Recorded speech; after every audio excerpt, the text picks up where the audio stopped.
Excuse me. That would be like the. Like, your eyelashes so good. Because I got them done. So they're what do you mean got them done? Like a lash work? It's a lash work. 2 months. Do you know Lesley? You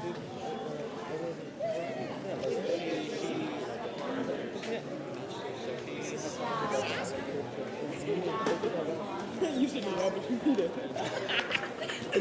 Yeah. No, don't say it. You said it. I realized that I was like sitting there.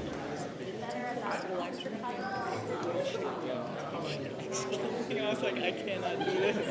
I cannot do this, but no. Oh. The big ass thing. You're going to be someone rolled from doing your left hand. No. I was like, no.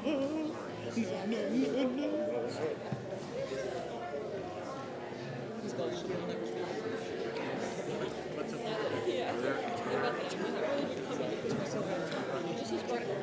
Reach coming down the rest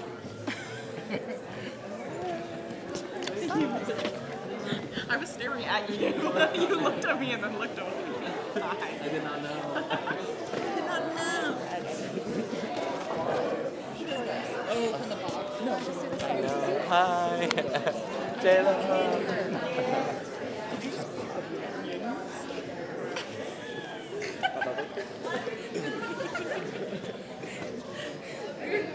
Call me in a neighbor there. I support you.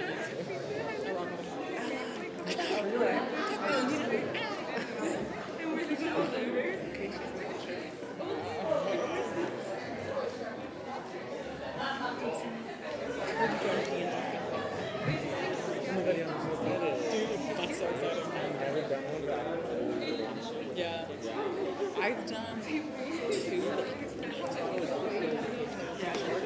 Mine just rated different. It's like not D&D, but it's like also it's just got different. Like it's a if D&D is a game, it's a different. So it's like same thing. Well, like it's you use the same stuff. But I'm like, I played it so long. Like the first time.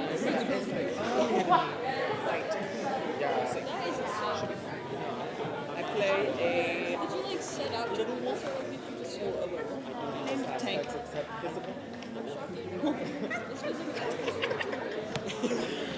Oh, I love that. So why were you?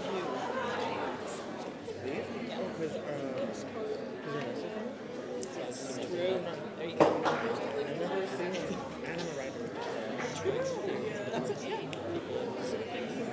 Yours heard for your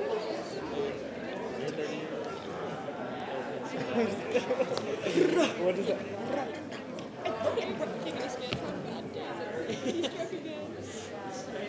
Are you? I'm sorry. Are you my? Are you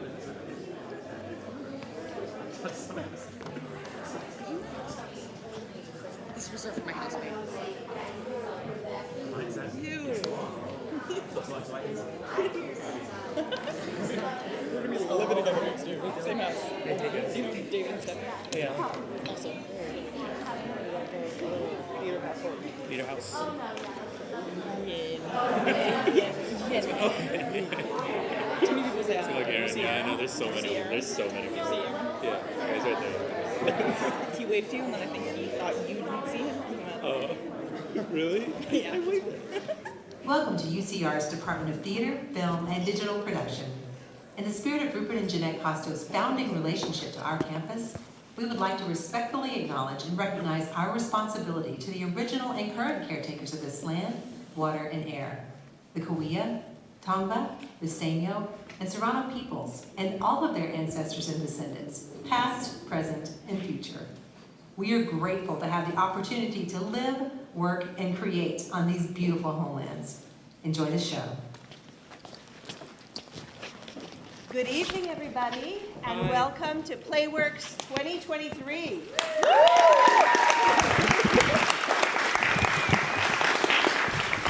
My name is Erith Jaffe-Berg, and I'm a professor in the Department of Theater, Film, and Digital Production, and I'm also the artistic director of PLAYWORKS. And it's a real treat to see see people here live and to be able to share this experience with you. Because PLAYWORKS is a festival that celebrates all of the creative work in our department. Our actors, our writers, our directors, our production team, everybody. And it's a student-driven activity that is our kind of celebratory activity at the end of the year. For many, it marks their graduation as well. So tonight and tomorrow night, I will say that we are going to celebrate 18 new 10-minute plays that are written by students in our undergraduate program as well as in our graduate program, and that's a beautiful thing. PLAYWORKS concretizes the collaborative nature of theater, and what I mean by that is that we depend on many people to bring a new work to life. Tonight, we're going to add another component to this creative collaboration, and that is you, the audience. When you are going to be listening and focused on the words, when you'll, with your attention, with your laughter, with your tears, you're going to be communicating crucial information to the playwrights. It's going to tell them what's working, what could work a little bit better, what can they grow in their own work. So we thank you for being that collaborative partner tonight. Theater, as I said, is collaborative by nature, and tonight could not have been possible without the collaborative efforts of many, many people. So indulge me as I name a few of them. First and foremost, I'd like to start by thanking our production director, Ben Tusher.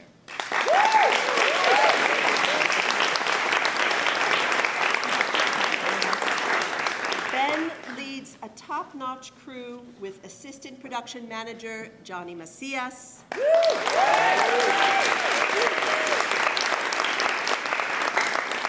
technical director Sarah Casero, and our student production team that is led by our stage manager up at the booth, and that is Marissa Vera.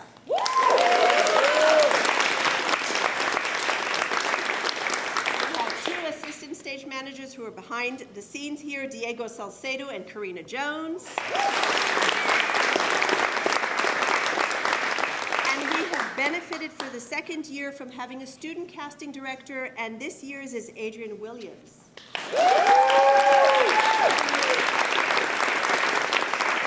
I want to thank our chair, Ruth Park, our artistic director, Kimberly Guerrero, and faculty members aplenty, some of whom have directed and will direct, and you'll see their work tomorrow night. This is Kirby Hines, Robin Russin, Annika Spear, Kimberly Guerrero, Gab Reisman, and Melanie Capon. So thank you all for your work.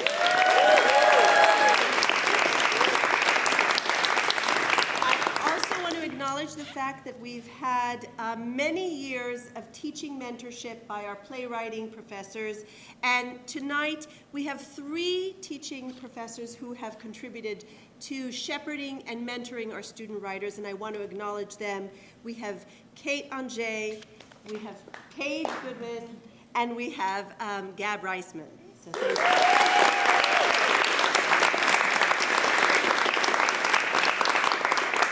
A few years ago, we introduced a student dramaturg, a kind of script doctor, to the effort. And tonight we thank our student dramaturg, who is a graduate student on our program, and that is Carly Thomas.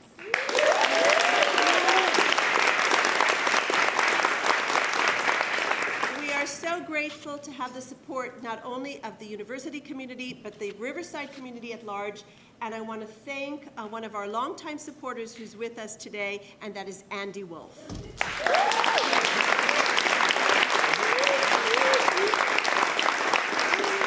At the end of the exciting showcase of 10 new works, we're going to have a responder who's going to lead us in a discussion. I invite you all to stay if you'd like.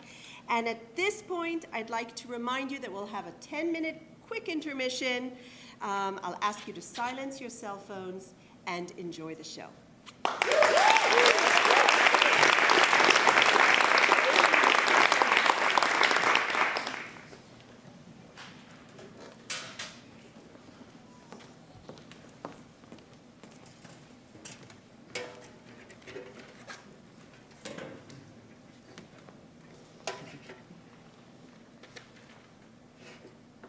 It's all I got. by Mandakh, Munkhbat, and directed by Andrea Arriaga. The only scene. Sam's bedroom, furnished by a bed, a desk, and a chair. It's part of a house, furnished and everything, shared by a few university students. I'm broke, Don. Please, please, please. I just need a little more time. I was gonna pay you when I got my paycheck, but you know, a crazy thing happened. My workplace caught fire and burned down. I promise. It's true. I am looking for work, but no one is hiring. They all say we're in a recession. I'm running around in a circle here. Come on, you don't need to do that. We don't have to get to that, I promise. I'll pay you as soon as possible. Just give me more time. Give me 3 days. Okay, tomorrow. I'll pay you tomorrow.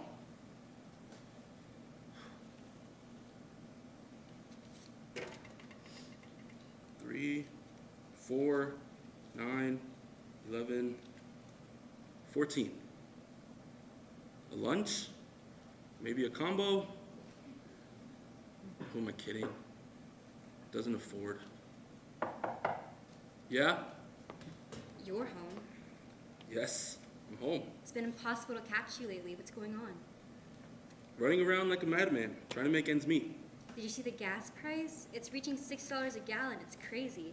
Everything has become so expensive all of a sudden. Yeah, $14 used to get you a lunch. I had to pick up more shifts.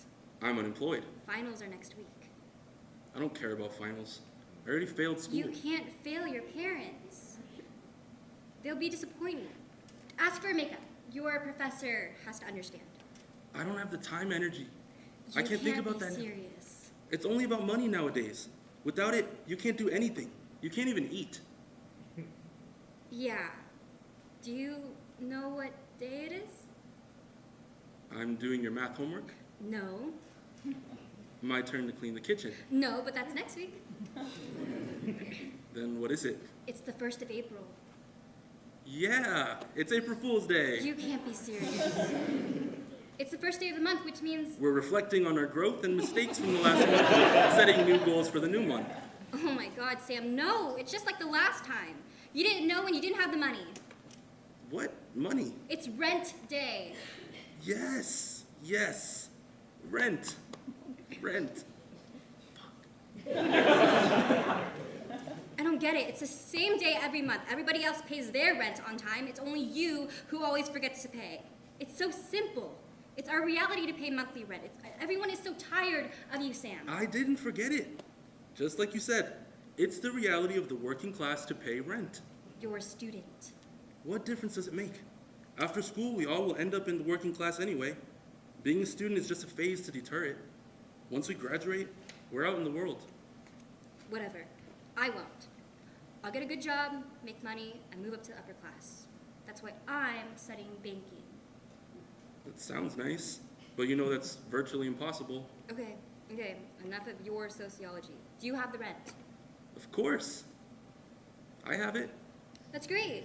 Everybody agreed to replace you if you didn't have your rent this month. I was worried about you. Did you get a new job? Yeah, kinda. Let me just get it from the ATM. I'll give it to you later today. I have to leave now. Don't bother. Just Venmo me. I'll get the door, but Venmo me. Sam, buddy, you're home. Yes, I'm home. Why is everyone so surprised to see me home? You've been dodging me? No. I couldn't get a hold of you. You didn't answer my calls. You know, school and stuff. Finals are next week, so... Word! You're graduating, right? That's what's up! You'll be out of here! I'm not sure about that. They cut my power 2 days ago. Why? Why? Of course! I didn't pay my electricity bills, and I was anxiously waiting for today. Do you remember what day it is today? April Fool's Day? Not so good one. But, you know, I'm not big into holidays. They're just a waste of time. Every day is the same for me. A hustle day. So, let me have it. What? My money. Money? Yeah. The 200 I owed you last month? Oh, yeah. That money. You promised to pay me back. Yes. Remember? Yes, I remember. But let's get out of here first. Don't bother. Just give my money and I'm out of here. I gotta run too. Can we talk outside while we walk? Something smells fishy here. Do you have my money?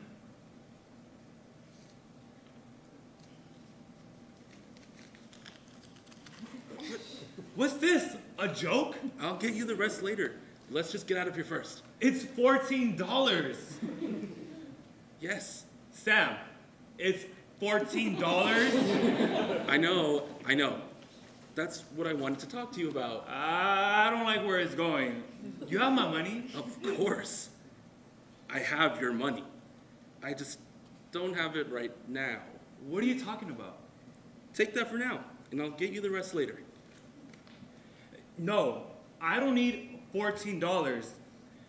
I need my 200. You promised to pay me back today, and I came for my money today. Not yesterday, not tomorrow. Today, Sam, today. I know, but I just don't have it. I just need a little more time, okay? I'll pay you back.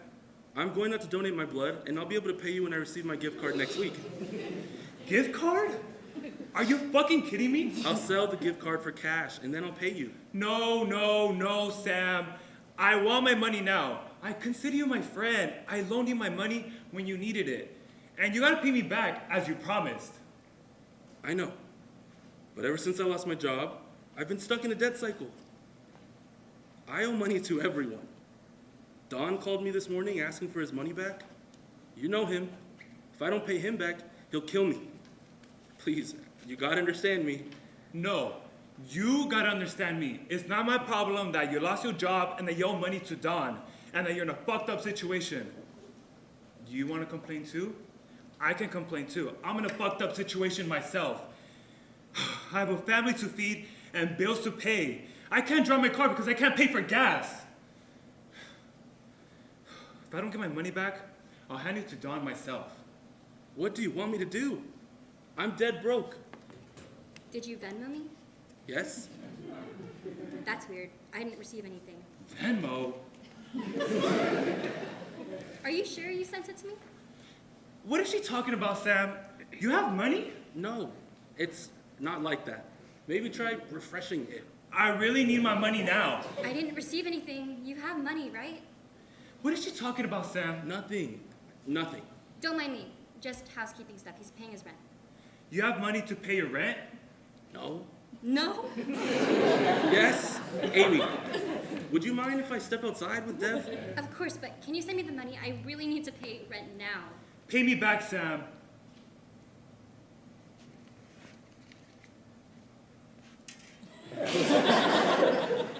Dev, let's go outside. What's this? It's $14. Yeah. It's $14. Yes, I'll get the rest next week. What are you talking about?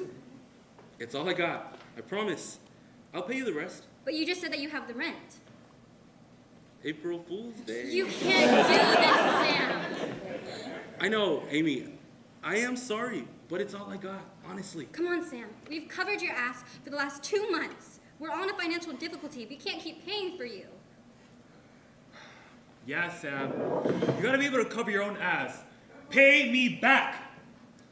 I don't want you to keep paying for me, but I'm stuck here.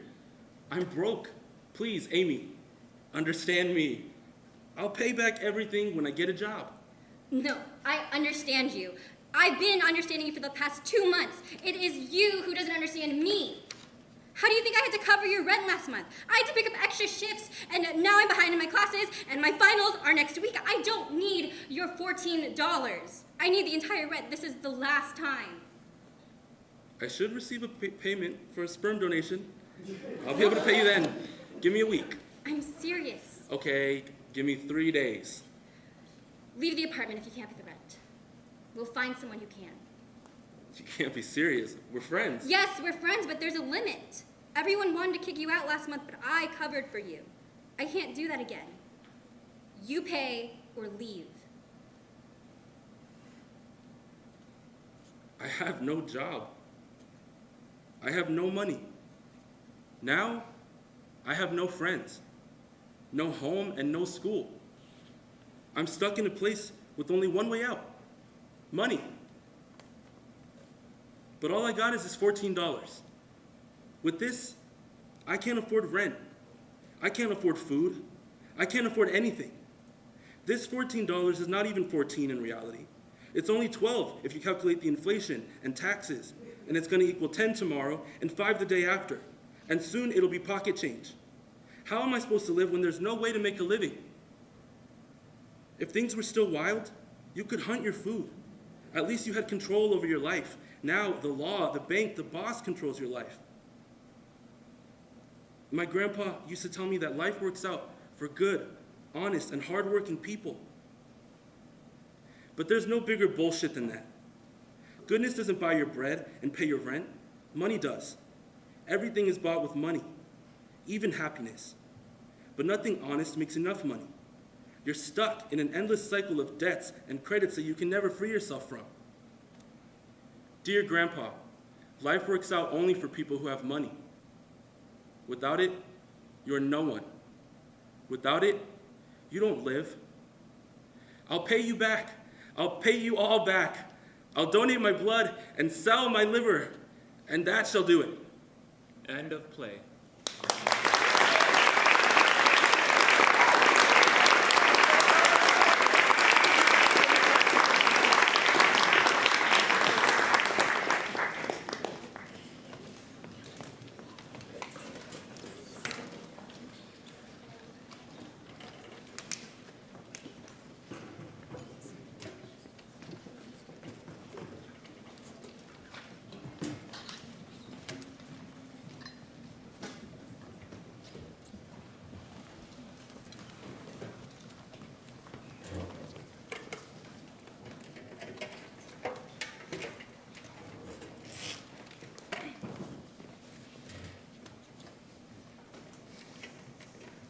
Team Player by Katelyn Kuwahara, directed by Lillyanna Lopez.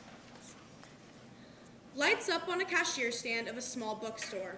There are cheap holiday decorations everywhere, as well as covers of famous Christmas songs playing in the background. Enter Raina and the manager. Since the holiday season is here, we really have to make sales. So make sure you treat every customer like royalty so they just have to come back and they spend more. Got it? Yep, you got it. Did you think about what I said yesterday by any chance? Yeah, I'm still thinking about it. You know only full-time workers are eligible for the healthcare program. I know that, but it's been almost a year since I started, and I have some medical... I told you. I think about it, all right? A day's not a lot of time to think for something that's not important, right? Right. Sorry. I'll just focus on providing great customer service. Great answer. I'm going to be in the office if you need me, but I have a lot of calls to make, so just try not to need me. Buzz, buzz, buzz, buzz. Hey there! How's your day going so far? Did you find everything okay? Oh, yes, everything was great. You know, I'm so glad you had the new James Patterson in. I got the day off tomorrow, and I'm just going to read all day. That sounds amazing. There's your receipt. Have a great day. I hope you enjoy your book. Oh, I will. Have a blessed day.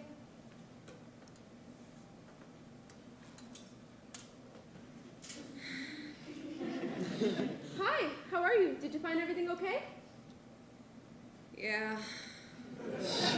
That's great to hear. Oh, this book is good. Neil Gaiman is one of my favorites. Cool. Well, there's your receipt. Have a good day. You too? Buzz, buzz, buzz, buzz.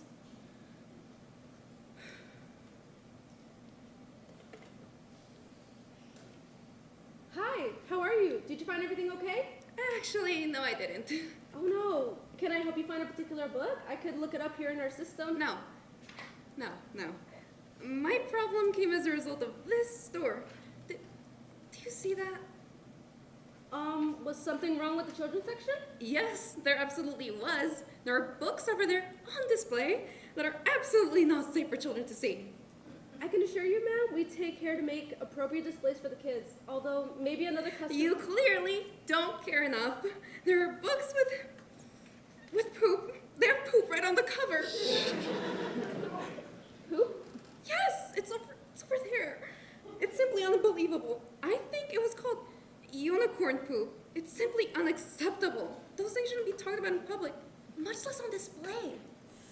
Yeah, the kids these days are just too obsessed with unicorns, I guess. Here's your receipt. I'll be sure to tell my manager about that. We'll be sure to change the display. It should be changed as soon as possible. Think of the children. Wow. Buzz, buzz, buzz, buzz, buzz, buzz. Alex, I really can't talk right now. I'm at work. You have to be able to handle her yourself. Just read to her. That's the best way to calm her down. Fine. Hold on. Put Mom on the phone? Mom! I'm at work right now. I'll be back before you know it. See, I have to eat the food Alex gives you, okay? Alex is your second daughter, remember? Mommy. Mommy. Listen to me. It was the best of times. It was the worst of times. For you and for any dear to you, I would do anything. If my career were of that better kind, that there was any opportunity or capacity of sacrifice in it, I would embrace any sacrifice for you and for those dear to you. Oh, Miss Manette, when the little picture of a happy father's face looks up in yours, when you see your own bright beauty springing up anew at your feet, think now and then that there is someone who would give their life to keep a life you love beside you. Yes, I know it's your favorite, Mom. Can you put my sister back on the phone, please? She should be okay for now. Just get her to eat and grab A Tale of Two Cities. Read the whole thing if you have to, but it should keep her calm. My next paycheck should cover her medication for at least another month. Love you too. Bye.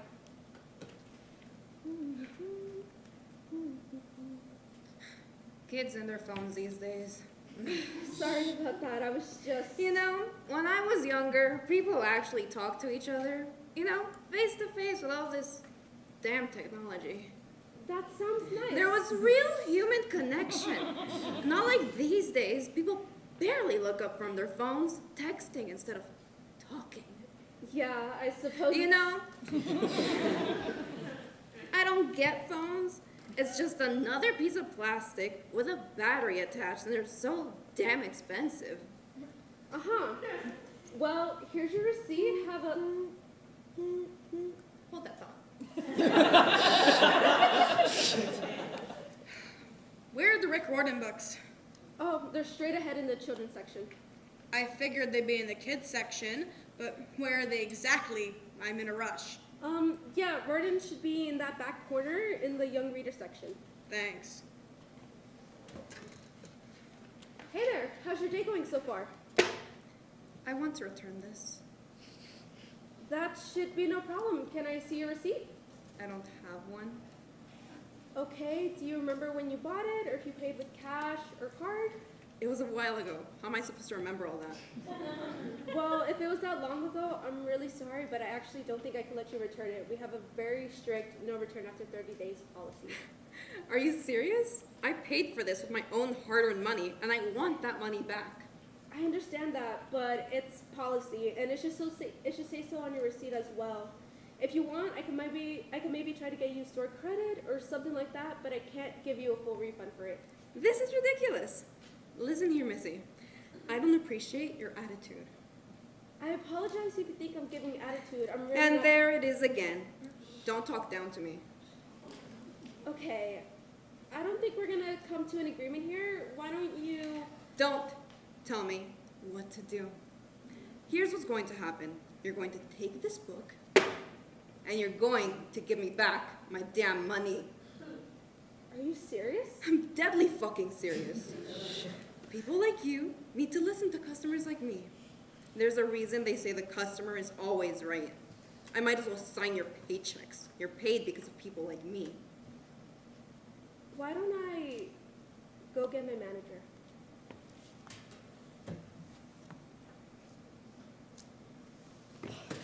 So I told them that a return was not possible, and they threw the book they're trying to return at me. I see. What do you think happened here? Well, she was giving me such attitude that I couldn't help but want to defend myself. I was so polite, I swear. Well, here's what we're gonna do. Let me process this return, and Raina here will apologize for being so rude. We strive to give our customers the best service possible, and I'm so sorry that you did not receive that today. I think that sounds like a great idea. You can't be serious. Raina, come here for a moment. This place cannot afford a bad review or people telling their friends that the cashier was rude to them.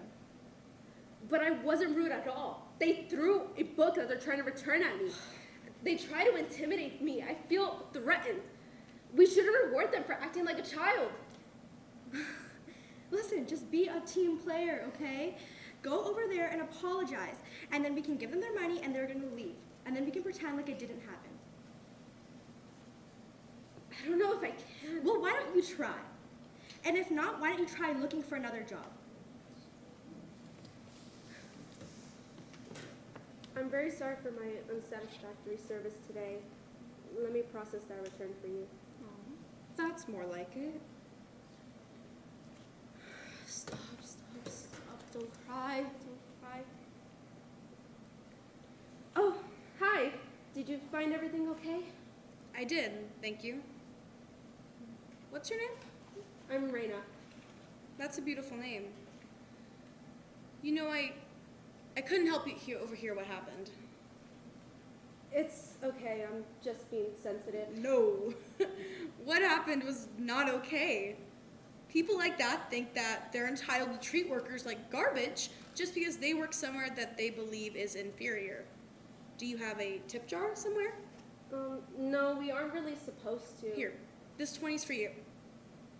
Not your coworkers, not your manager, for you. Why? I barely helped you at all. I can't take this. You should take it. Treat yourself to something nice and forget all about the horrible person. You deserve kindness, especially after I was a little curt earlier. You deserve a little something for that. Okay, well, thank you. I'll try to forget about them. You can thank me by being kind to the next person you see who needs it. I was there once too. Oh, and there's a small donut shop around the corner. Coffee's all right, but the donuts are to die for. And I hear they're hiring, and the owners are great people. I think you'd be much more appreciated at a place like that. But what do I know? I'm just a stranger to you. Have a nice day, Raina. You too. I won't forget this. All right, Miss Raina. Time for your break. Thanks. I think I'm gonna go get a donut. That sounds good. Why don't you grab me one too? Sorry, my tiny paychecks from here won't cover my mom's much-needed medicine and donuts for two. If only I had health insurance. Raina walks off stage with a skip in her step. End of play.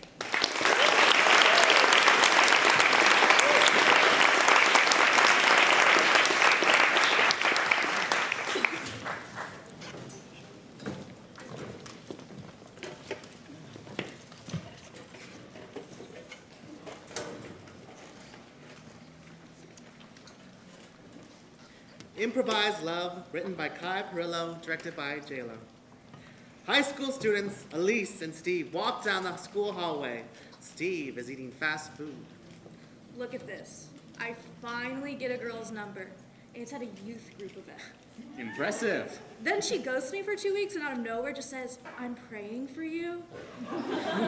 What does she want from me? Maybe she's praying for,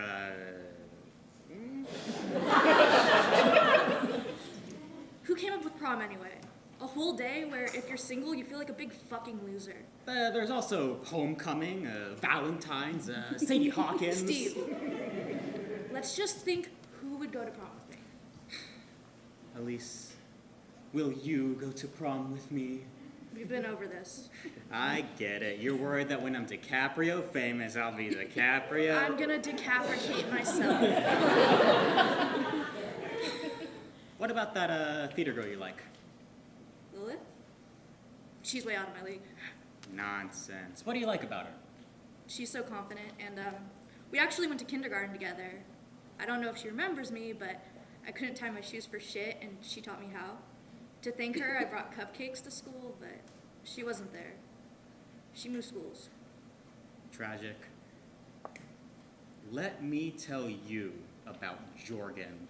Mr. Brooks, the acting teacher? Jorgen is more than an acting teacher. He is a shaman. Do you even know what a shaman is? Doesn't matter. He told me you can find out if a girl likes you by touching her hand or her shoulder, and if she doesn't recoil in disgust, that means she's into you. See? This guy sounds like a creep. I'll be your wingman. You got this. Wingman Steve! She's taking an improv class right through that door. A door labeled improv is wheeled on stage. Picture this. You ask her out through improv. She loves improv. Improv? Really? How can that be romantic? That's the great thing about improv. If you want to make it a spicy scene, you can make it a spicy scene. You can do anything. It's improv. It can't possibly go wrong.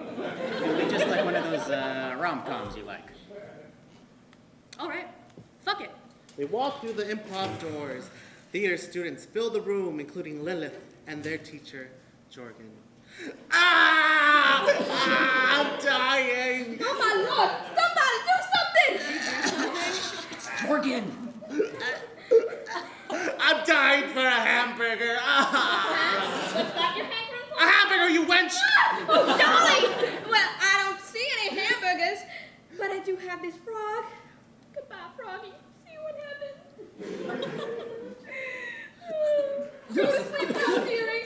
That curse has been lifted, and you ain't ever gonna know what a hamburger is as long as you And scene. Isn't he amazing? It looks like new challengers approach. Care to introduce yourself to the class? This is a class? I'm Alyssa. Can I, tap in or whatever? Jorgen, is it true that if you die in improv, you die in real life?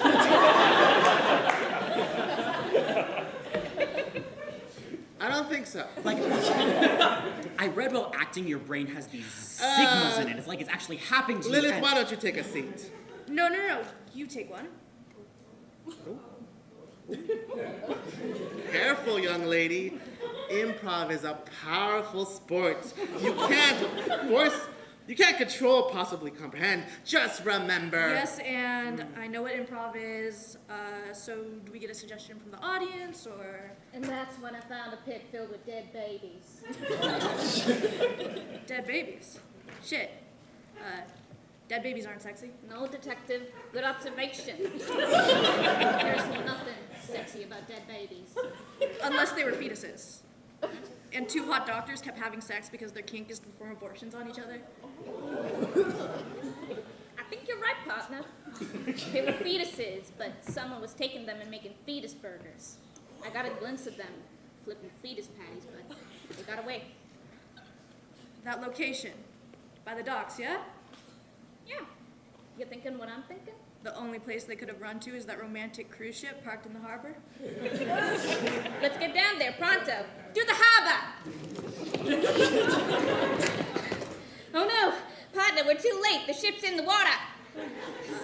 Yes, and that's why I brought with me my grappling hook. Grab onto me, and we'll swing over there. I don't think that's gonna work, and I'm not drowning today. Come on, Lilith. Who's Lilith? I'm Officer Dildo. We worked together for years, Chief, and you don't even know my name? Talking to people is hard for me. My only friend is kind of a dick. She means hella sick.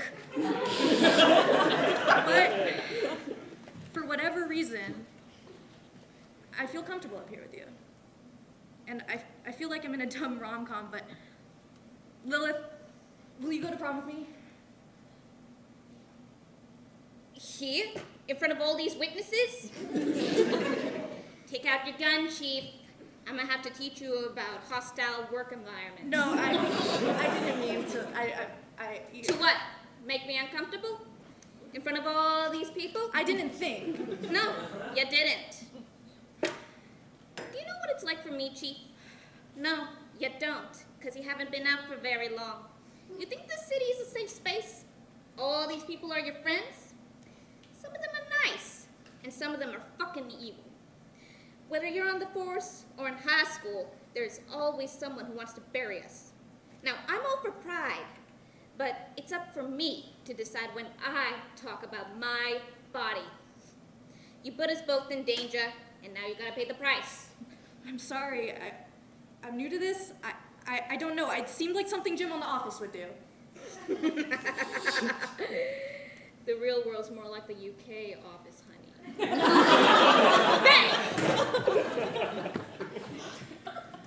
I didn't know. I'm sorry. And scene. I didn't follow any of that. Are your characters roommates? My turn. What? Lilith, more fair lady. You turn down the end of that. Peasant. Might you instead take the hand of the prince, the heir to the Zanato's grocery store family fortune? Come on! Yes, and? Yes. And go fuck yourself. Me hand! Me bloody hand! Biscuits and bollocks, that was my winking hand! Taking that fortune now. Scene. Lilith. Improv is supposed to be funny. Steve, you set me up? You knew I'd embarrass myself? Jorgen says on episode 21 of his podcast That if you and your bro are into the same chick, you gotta sabotage that shit. Exactly. Masculinity 101. Right, because women find it so hot when men betray someone's trust. If anyone wants to subscribe to my podcast or donate to my Patreon, the link is on the board. How did you get a job in a school? People are desperate for teachers, and I have a PhD in psychology. Sorry, Snowflake. Did I offend you? My pronouns are Jorgen. But don't you see, it's nothing personal. It's just guys being guys. Plus, I let you ask her first. I can't believe I let you convince me that dating is as easy as it is on TV. You treat it like a game, Steve. It's not. It's real people with real emotions. It is a game. It's just like improv. You should read my book, How to Use Improv to Pick Up Teenagers. I mean women. Are you serious? I'm gonna find somewhere else to do improv. Look, wait. I never got to thank you. For what? I struggled so much with tying my shoes as a kid, but after you showed me, I never forgot. Yeah, I remember. I wanted to thank you, so thank you. And I'm sorry for betraying your trust. I owed you, not the other way around. You don't owe me. Hey, Officer Dildo. I think I've got enough life left in me to take down the jabronis that killed your father. Maybe you're not so bad, kid. Put your hands in the air! The power of improv compels you. Please, we didn't mean to kill your father. He slipped on my banana peel. And I just happened to be sharpening my katana that I got at Anime Expo. He Leonardo decapitated himself all over the floor, not our fault. On your knees! Let's blast these mucks. Bang! I didn't mean for things to go down the way they did back there. May have gotten some bad advice from my CI. Can we start over? We should first get that wound cleaned up. Maybe after we can have a real conversation like adults, away from the grimy alleys of the city. You know, you need a better friend than that for guys at church anyways. I know a good Italian place. You always do, Chief. You always do. Nice! End of play.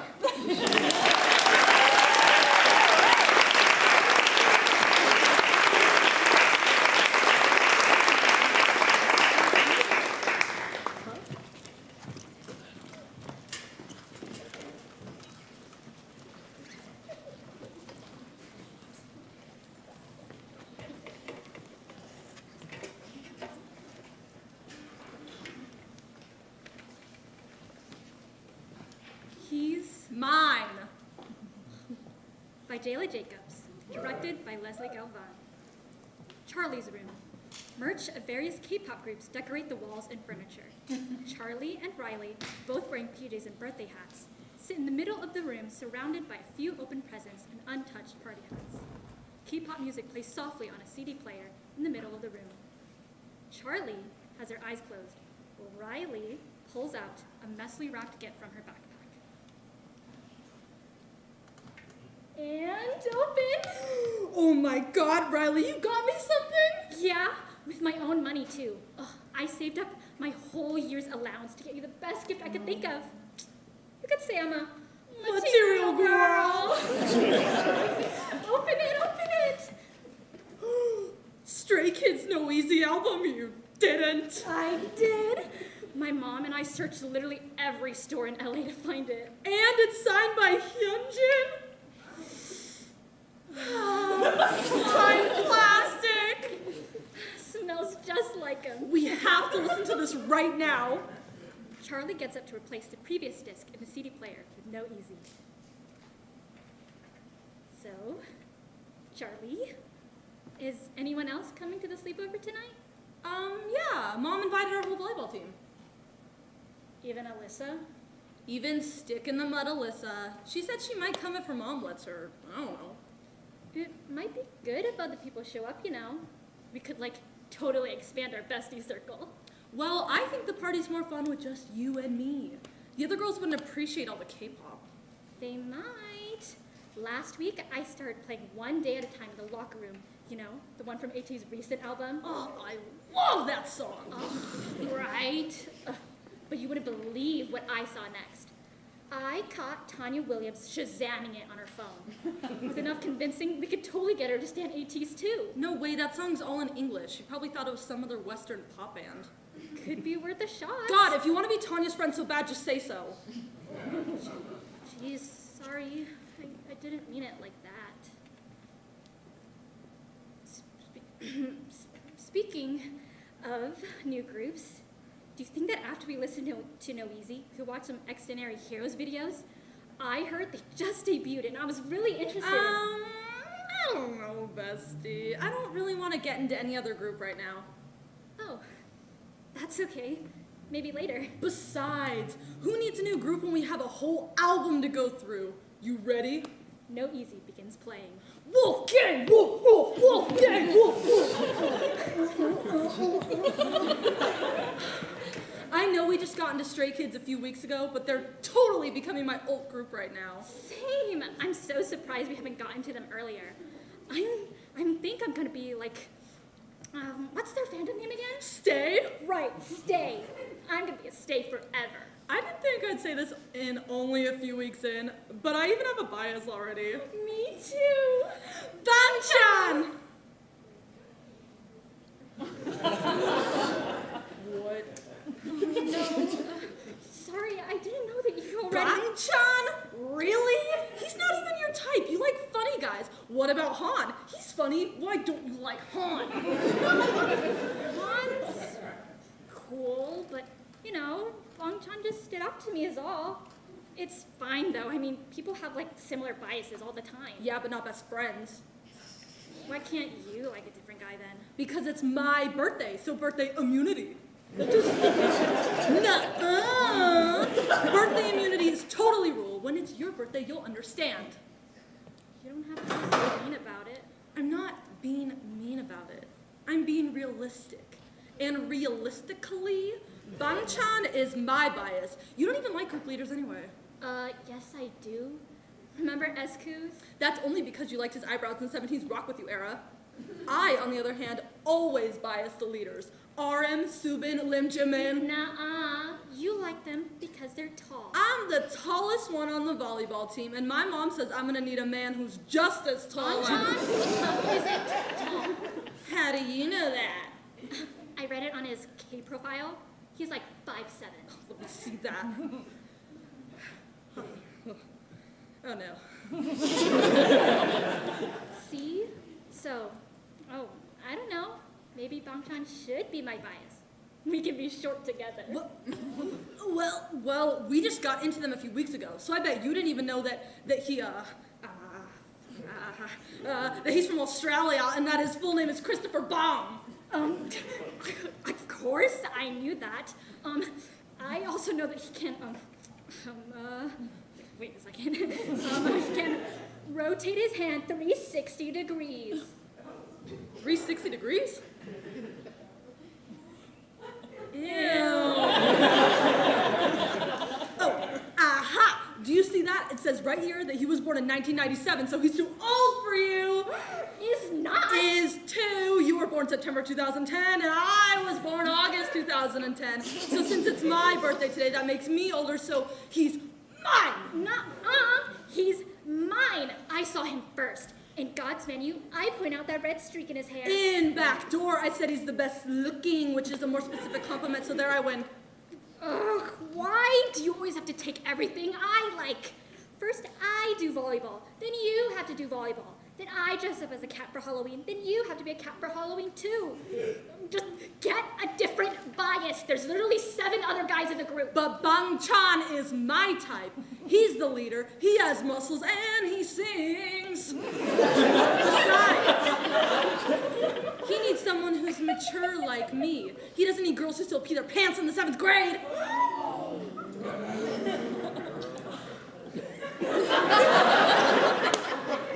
Take that back. It's true, isn't it?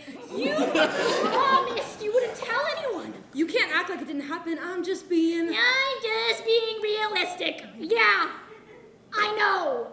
Like you haven't said that literally a million other times. Ugh, this is exactly why you have like 0 friends.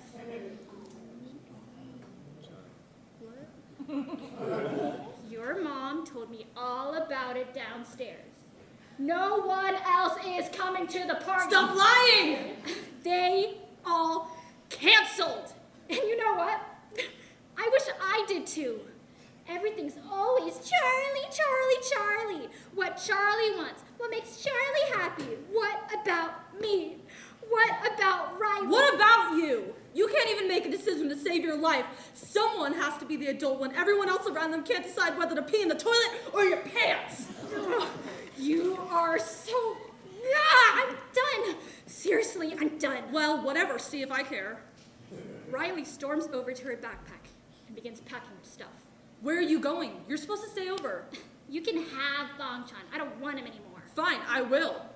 Riley finishes packing. She stomps out of the room.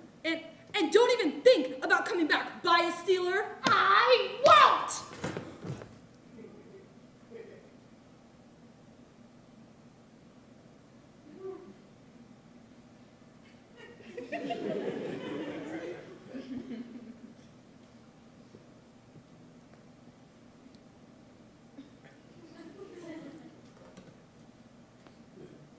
I have to wait for my mom to pick me up.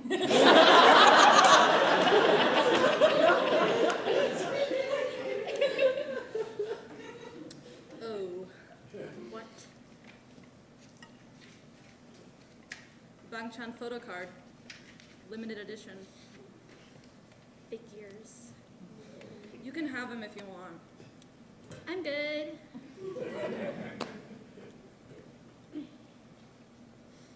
Riley? Am I really a bad friend? Truth or sugarcoat? Truth, please. Are you sure you can handle it without getting mad? I'll be fine. Birthday immunity, remember? Well, honestly, my mom's been telling me lately that I should maybe, like, talk to other people about K-pop. Wait, why? I mean, you choose the videos. You choose which guys I'm allowed to bias. Like, when we were studying TXT, I liked Subin too, but you chose him first, so I had to find another favorite. You could have told me you liked Subin. I accidentally told you I liked Bangchan, and look where that got us. Ugh, this whole standing K-pop thing isn't fun anymore if you're the one who has to be in control all the time. I just want to, like, listen to music and go to concerts with you, but it's just not fun if it's always so serious. That's why I think it'd be more fun to have more people over to watch videos with us, you know? Make it like a real standing party. But Riley, I'm not super comfortable with that. Why not? Before you, I had nobody. What do you mean? The last time I was open about liking K-pop, everyone would always laugh at the guys in the group because they wore makeup or they looked like girls, and they'd make fun of the language that the songs were in, and so on and so forth. It hurt to hear all that, so I stopped talking about it. When I met you and figured out that you like K-pop too, I was super stoked. Sorry if I get all frizzy about what to watch and everything. I'm not really used to talking to people about this kind of stuff. So everything about K-pop always feels personal. I'll work on that if that makes me a better friend to you. Not just a better friend to me, Charlie. To anybody you want to talk to. We're besties. You know that. And it'd make me really sad knowing you're, like, hiding yourself from other people because you're afraid of them for judging you for what makes you happy. More people are willing to listen if you let them. I swear to God there's a quote for that. A quote? You're gonna read me a quote for my birthday? You'll like it, I promise. Hold on. Oh, got it. Enjoy just being alive and also expressing who you are. It's really important to show the world who you are. There's gotta be people that open up and accept you. When you feel it's right, it's good to express. Get out your inner self. Get out your inner self. Oh, I actually like that. Who's that from? Guess. Shakespeare? Bangchan. You said it in one of the videos we watched together, and it really stuck with me. So I had to put it in my notes app. And for the record, Charlie, you're not a bad friend. You just need some help letting go and letting loose. Letting go and letting loose. Got it. If you still want to stay over, you could choose a video to watch. Really? Yeah. Do you want to watch that new Extraordinary Heroes music video? I've been dying to watch it with you. I heard they play all their own instruments, so it'll be a lot different from, you know, all the dancing groups we're used to. Are you okay with that? Yeah. Yeah, sure. End of play.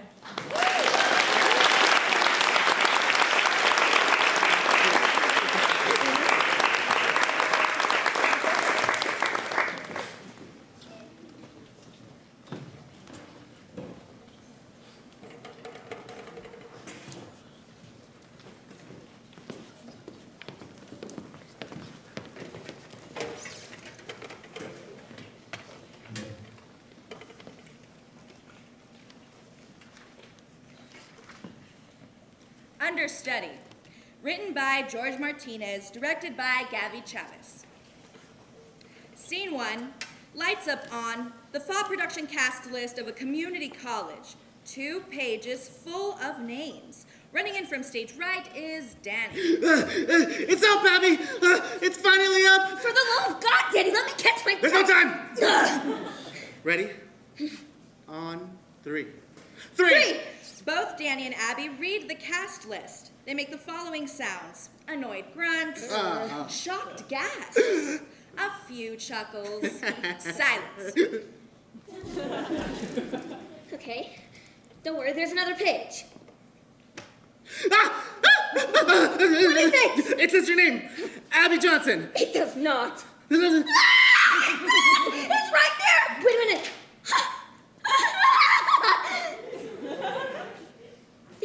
Lopez. It says your name! What? Where? Right there! We got in!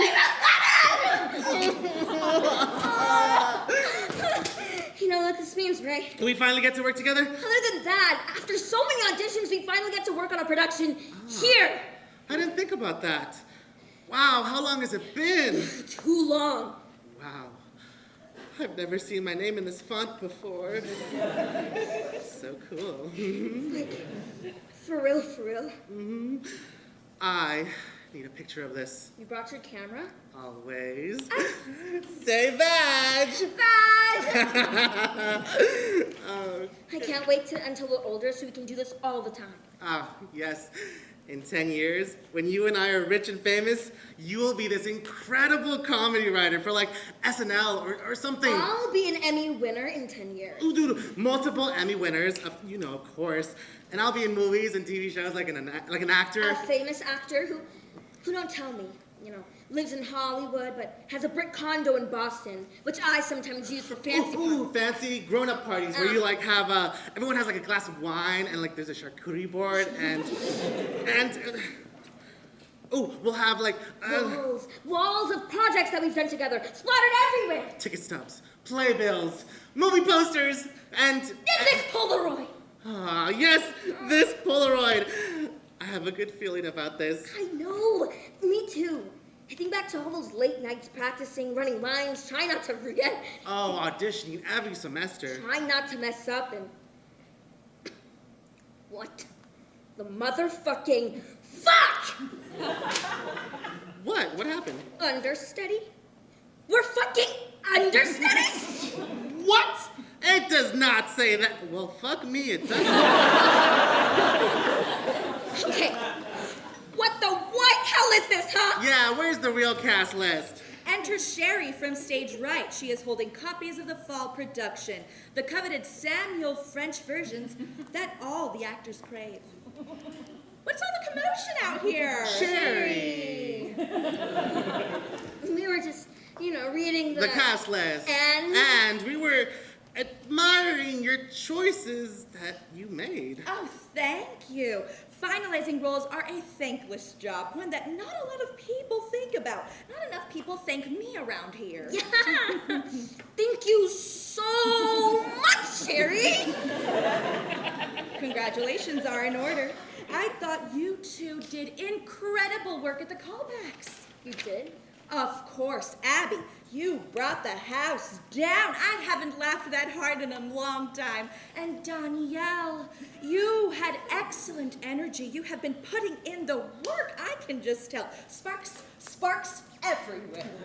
Yeah, that's great to hear and all. But if it's not too much to ask, we were wondering, well, the understudy parts. Mm-hmm. Oh, yes, that. Neil did not want any understudies this time due to the play having such a large cast, but I had to put my foot down. I said, Neil, understudies are an important part of the theater. I was an understudy back in my day, Oh, no. She's gonna go on a monologue again. When I was much, much younger, I was cast in a production of Who's Afraid of Virginia Woolf. It was a dream come true. I was obsessed with the movie. I was understudying the lead to a nice older woman at the time.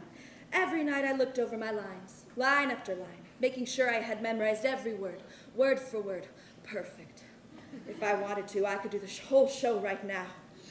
Then one night, one glorious night, I was needed to go on because the woman playing the lead got sick. The moment those curtains rose, it was like something took over. I wasn't myself. I was Martha. I was Elizabeth Taylor. Like a blink of an eye, it was over. Wow, that sounds... Pathetic. What's that, dear? Nothing. Speaking of roles about the show, I wasn't sure that I wanted I hope you two decide to do it. You will learn a lot by watching others, and if you decide to join, then you have the liberty to choose whatever role you would like to understudy. Like the fall production? Yes. I'll think about it, but... Oh, by the way, are you two auditioning for the fall showcase? I am having my advanced writing group submit their own work to be performed. Well, what is the theme this year? I wanted to go with something grungy, something grimy, something urban. Oh, are those the scripts? Oh, yes. Well, these are for the kids who are in the show, but I have printed out copies for you, too. Just come by my office to pick them up. After you decide to sign your name on the cast list, of course, after my morning class. Which reminds me. There are certain words white people should avoid. Urban, for one. Yeah, I hate when she overpronounces my name. It's just Danny. What's wrong with us? I mean, really. What do you mean? Sherry agreed. You kicked ass at the callbacks. Then what happened? Hey, you did incredible work. You made the whole room bust out laughing with your deadpan delivery. And you were the only one in that room that didn't stutter on the monologue. Everyone else did. Yeah, well, but they kept asking you to read for so many parts. They love the different choices you made. Oh, I can't help that I was born with so many gifts. Also, you kicked Cindy's ass when you two were reading for Angelica. I did, didn't I? I so kicked Cindy's white ass. How did she get the part? Oh, luck, maybe. Remember at callbacks at the beginning? Neil did that whole speech about how they were... Yeah, they were colorblind casting. What the heck was that about? Then he said that he was open to having a black female lead. Yeah, and he looked right at you. Yeah, because I was the only black girl at callbacks. Who else was he talking to? Cindy? Oh, I hate it when they dangle roles at you. Yeah. Anyways, then after you went outside, Neil paired us off in couples, except me and this other guy, which we were used as, like, props, basically. Props? It's hard to explain. Anyways, he didn't let me read for any of the leads. What? Yeah, dude. I had to, like, beg him and Charlie to even let me read something. All I got were the help roles, like the maid or... Wait, why didn't you tell me about this? Because I eventually got to read something. I thought that I would have been it, but I don't know. I know this is a stupid question, but are you gonna sign your name? I don't think so. Yeah, I wouldn't either, with after all that. What? Yeah. Talk to him. Ha! And say what? Oh, I saw you eye-fucking his name on the cast list. Go congratulate him. With what? Oh God, he's coming over here. Help! Whoa, my leg. That was funny. I wasn't trying to be. Yeah, okay, never mind. You okay? That looked like it hurt. Oh, yeah, I must have stepped on something. What, like dog shit? Oh, no, it was smaller. It might have been cat shit. You stepped in cat shit? Yeah, came out of nowhere. Took a dump right here. Plus, you have to be careful. The floors are really slippery. Yeah, cats are naturally mean. By the way, are you submitting your work for Sherry Showcase? I was thinking about it. Oh, you should do that one from the open mic. Oh, you like that one? Mm-hmm. Oh, I like that passage you wrote. Following the first hour after midnight, after the fallen confetti was stepped on and champagne spilled everywhere, I only had myself to accompany me home. I was alone, but I wasn't lonely. Wow, you remembered all that. Yeah, I liked it. I liked it a lot. Oh, thank you. Have you checked checked the cast list? I'm afraid to look. Do it! Do it now! Yes! I got in! Oh, you were a great scene partner, by the way. You too! Did you get in? Yep. Understudy. It just says understudy. Yeah. Turns out I get to choose the role that I want. Yay me! That sounds sketchy. I know. It's likely you don't even care at all. Well, if you understudy for my part, then you can help me with my line. Oh my God! Yes! Yes, I would love to help. I would love to be under you, understudy you. I would love to. I said understudy. Pen? Yes, I have a blue and a black one. Do you have a preference? No. Here you go. Perfect. Here, your turn. Yes.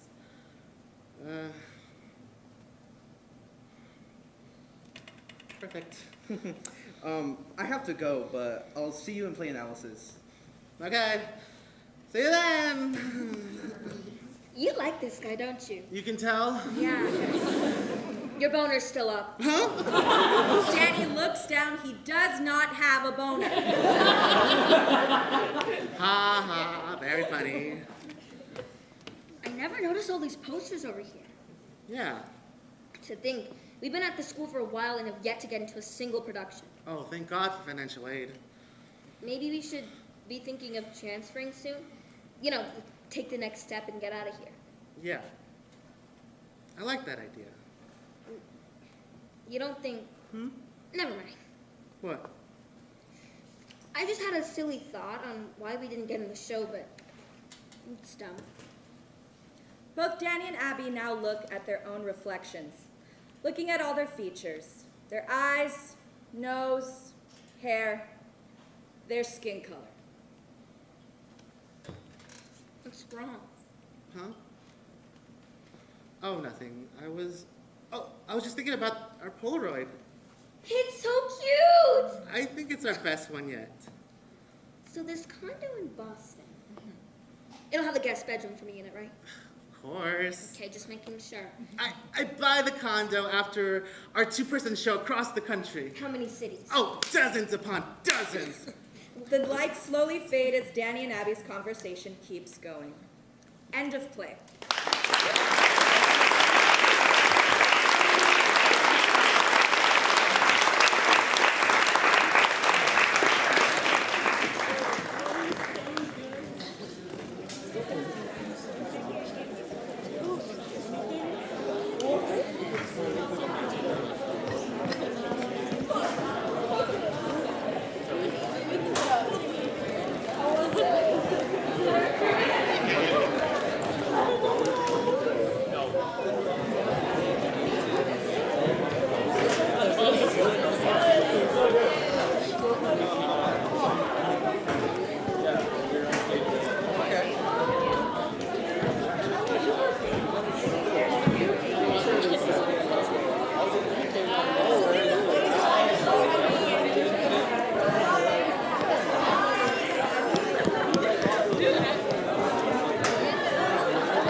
Every time I laugh, I see you look at me, and I was like, please, bro, why am I being watched? Because I wanted to make sure you weren't super. It was funny. But I feel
Bonds of Rubber and Silk, a section of a full-length play. Written by Gabby Chavez, directed by Amanda Hong. Oh my god, what did you do? Oh my god. Is he okay? Did he look okay to you? You're the one that almost decapitated him with that damn scarf. He gave that to you as a peace offering and you used it as a murder weapon. I just wanted him to get off of you. I didn't mean to. We need to call an ambulance. Mom, he's already dead?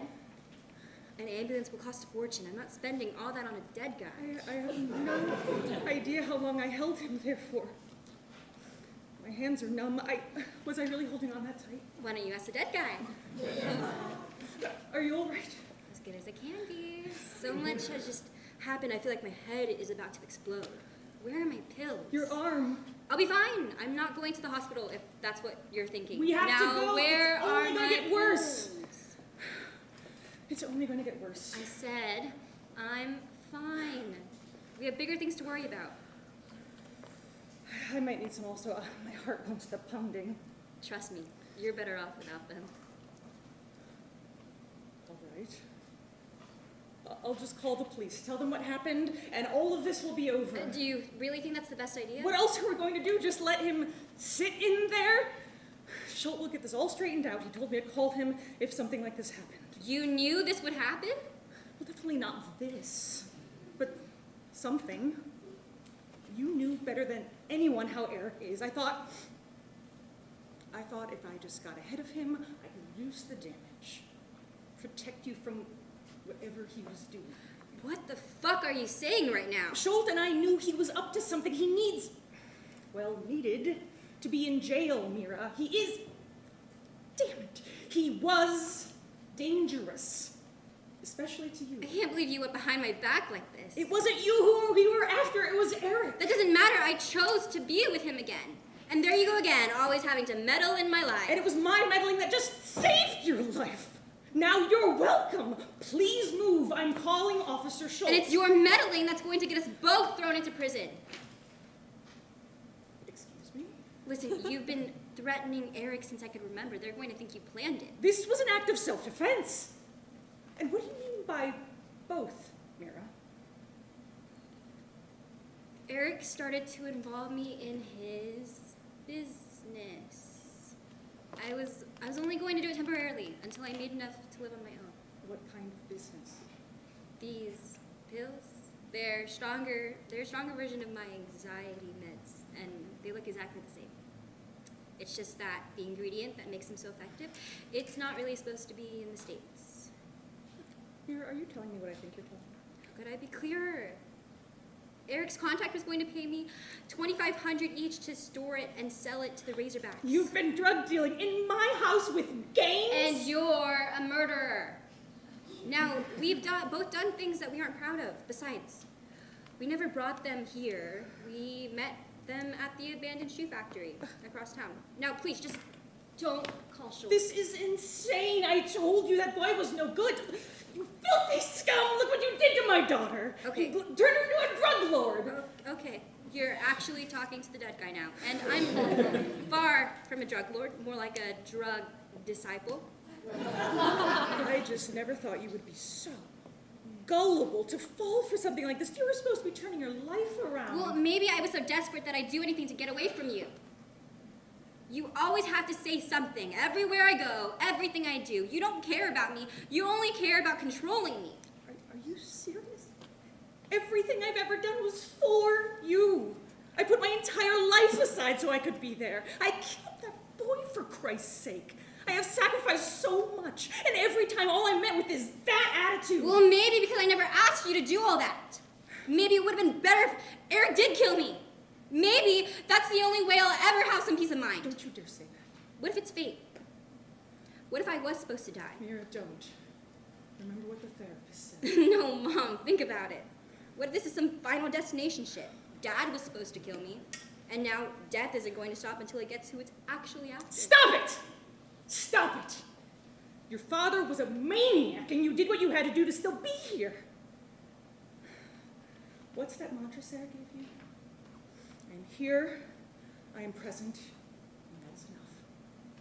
Here, repeat it. I'm so fucking tired of the stupid mantras, the stupid pills. Nothing works. I am here, I am present, and that is enough. I am It here. doesn't work, Mom. I still get nightmares where he's choking me. I can sometimes still feel the gun in my hand, even when I was trying to stop it. Nothing ever worked. I'm so sorry. I never wanted any of this for you. If I could take it all back, I would. Everything still reminds me of Dad.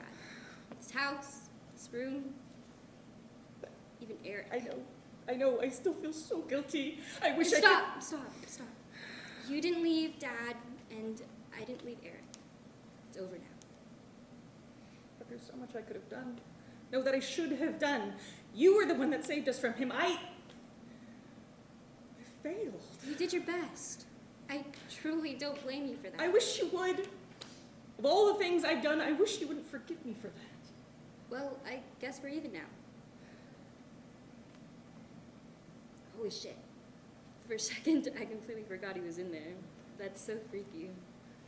That is unsettling. Mom, I'm sorry. It's my fault you have blood on your hands now. Don't start thinking that. It's hard to come back from it. We just have to collect ourselves and move forward. I just don't know what that looks like right now, to be honest with you. It's probably best for you to just call Schul. Like you said, just please give me time to get a head start. A head start? You're leaving? Mom, I know we just had a moment right there, but did you really just forget about the drugs? I am not going to jail. I will not give Schul that satisfaction. You can't just leave. I'll send you letters. It may be from a different name, though. I always did like Sam. I think I'm a one-syllable gal. Don't you? Mira, I gave you that name for a reason. Everything I do is for a reason. Mom, you're kind of freaking me out. I'm just thinking, what if we didn't call the police? Mom, I know what I said before, but really you were right. I don't say that often, so just go with it. But that was before I knew you were drug dealing and using. Schultz warned me that if you were involved, he would take you in too. So I tell him I had no idea. I was just a ditzy girl who fell in love with a bad boy. With your history, like hell he'd believe that. Eric hasn't been here that long. Maybe he can still use deniability. Okay, well, is there anyone who would say otherwise? The Razorbacks. There's no doubt they turned me in to save their own asses. Plus, if we don't finish the deal, Eric's contact will go after you. I'm telling you, Mom, it may be easier if I just leave. You're not leaving, Mira. I know I make your life difficult sometimes, but that's only because I love you, and to be honest, I kind of need you. Aww, you need me? Wait, sometimes? Okay, I get it. You haven't made it easy on me either, you know. Next time, please just pick up some extra hours at the diner, or maybe have a garage sale. I don't know, when I taught you that drug dealing was a stable career. Right after you taught me my ABCs. Now, if we don't go to the police, what's our other option? When were you planning on doing the deal? In 2 weeks. Next week, we were going to get the shipment, and then the week after is the deal. Okay, then. We can say that Eric caught wind of us tracking him, and he decided to skip. Okay, and then once we get the money from Eric's contact, we can leave. Yes, but we can't leave at the same time. You'll leave first, then I'll wait about a month. That way it doesn't look suspicious. Yeah, we can make it look like I went after Eric. You're actually really good at this. Now, what about the body? That will be the smoking gun. There's probably already bodies in Lake Vernon. What's one more? Okay, you're weirdly good at this. Hey, I did have an exit plan with your father. I just wasn't brave enough to use it. Just please, for your sake, stop taking the pills. You need to get them out of your system in case they test you. How about just one more? I took a couple already. They leave my system about the same time. Okay, I promise. Do you really think we could get him to the lake, though? That's all dead weight. After dragging your drunk of a father into bed each night, you grew some muscle.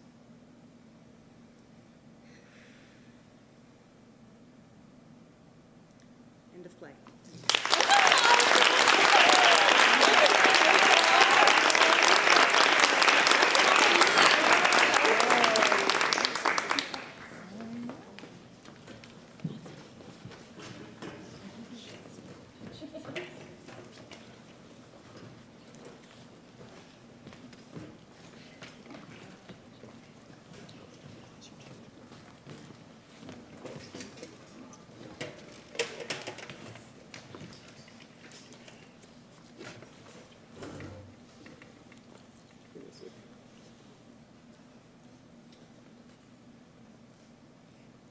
most important thing to say.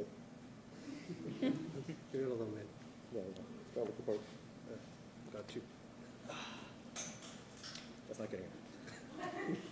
SLAVA DIKTATORU, written by Elijah Trussell. He isn't going to be happy about it. You don't think? The last man who ordered a retreat. I heard he got life in the gulag. Really? I heard he lost his head. So, do you want to tell him? Do you? Well, I certainly could. I mean, I could do it too. I ran a line of coke 5 minutes ago. I could definitely tell him. Maybe I should tell him then. Just so there's no, No what? Oh, is Daddy's boy afraid? I'm gonna slip up and tell him the Hungarians are invading? The Hungarians. I could have sworn it was the Romanians. Doesn't matter. At this point, one of these fronts are gonna collapse sooner or later. Could you cut it with the daddy's boy stuff? You know I worked just as hard as you to get here. Is that why you're never out in the trenches? Just, you'll let me tell him, right? You don't mind? No, by all means. You're clearly the general here with the most tactical prowess. Far be it from me to rob you from your spotlight moment, comrade. Just pray it doesn't end in us getting impaled on a spike. Is he still doing that? You remember Ivanov? He sneezed on the dictator's concubine by accident, and within 3 minutes, they had his head on display like a Christmas ornament. Uh-huh. And you're sure you don't mind me telling him? Boys! SLAVA DIKTATORU! Yes, SLAVA. Make it quick. I was just getting to good part of orgy. Don't want to keep them waiting. See, he was just getting to the good part. I believe Alyosha had something he wanted to tell you. Yes, well, I was going to say... Spit out! I don't have all day. Well, for starters, I wanted to congratulate you on the handling of the war. We're holding our own against the Slovaks and the Chechens and the Chazmarians and the insurgents and the Croatians and the Romanians. Our glorious Slavograd has never looked so fierce and massive bald? Yes, exactly. Our balls look stupendously large right now. Enormous. Even all thanks to you, I might add. Stop. You make blush. But it's true. Remember that time we were getting flanked by the Chechens, and who had the gall to order a massive invasion into their homeland? You did. The Chechens will remember that one forever. Whatever's left of them. And who told the Prussians to fuck off when they offered a peace treaty and their princess's hand in marriage? Ugh, ugly gremlin of woman. Should have burned Prussia to ground for that one. Agreed. And who... Okay, enough. I didn't come here to get jacked off. That is what secretary is for. Why am I here? Tell me, Alyosha. Well, all this to say, you've done a spectacular job at managing Slavograd's many simultaneous wars, which is truly commendable to the highest degree. But...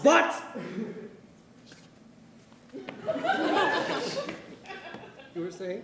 But there comes a time in every war, by no fault of your own, most triumphant dictator, when maybe victory in one specific tiny instance isn't entirely 100% feasible. What are you saying exactly? Well, maybe the military wasn't fully prepared for a retaliation from the Romanians of this magnitude, and... You mean military that you lead? An apt judgment, most astute dictator, but yes, technically the military that I and Nicola lead. You tell me, you can't wipe puny Croatian sheep fuckers from face of earth? Hungarian. Romanian, and not entirely. Not entirely. It's just, well, our nation is so strong and resilient. What would one little loss be? Loss! You talk to me about loss. I can't believe I leave orgy for this. We are Slavograd. We don't do loss. We don't do loss. Okay, yes. Perhaps Loss was the wrong word. A minor faux pas on my part, and for that I apologize, oh glorious one. The word I was really looking for was strategic withholding of military forces in the event of annihilation. What is he trying to say? Do you want me to tell him? No! What I mean to say is, there's something that we have to do, and well, we kind of have to do it like now, but fuck, how do I say this? Hey, buddy, do we need to take a group huddle? Yes, please God. We're gonna take a 5 over here, okay, illustrious dictator? Yes. Fucking amateurs. You're generals. Have some fucking balls for once. I'll be over here thinking about decapitating people. God, it gets me hard. You're really shitting the bed out here, buddy. Like there's shit all over the bed right now. Too much shit! I know. The word can't leave my fucking mouth right now. I don't know what's wrong. You mean retreat? Yes, that one, thanks. No worries. Look here, Alyosha. I'm more than capable of admitting our shared failure as war generals. And if you're really tripping out about it, I mean, look at yourself. You're paler than the cocaine I just slammed 5 minutes ago. I'll say it for you. Really? You'll tell him? Yeah, of course. We're in this together, my Slavic brother. A brother wouldn't just throw you to the wolves like that. No. You're the strongest general here. You've got a wonderful mind for democracy and all that. You don't need to prove yourself. Let me handle this. Are you still confessing love for one another? Wow. I've got a pitch ready for you. Jesus Christ, finally! Someone with tact. Lay it on me. Dearest dictator, Alyosha needs us to make a retreat because he didn't train the troops well enough. What? Wait.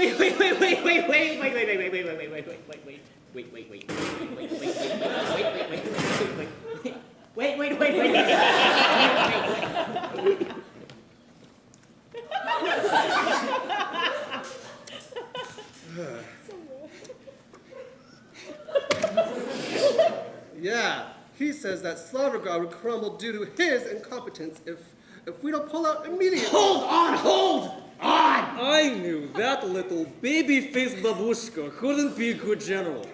Who is he to tell me that Slavrograd loses? We are makers of war. It makes no sense to lose. Should have killed his whole family. Indeed. And it's not too late to do that. And retreat. You bitch! Slavic brothers, my ass!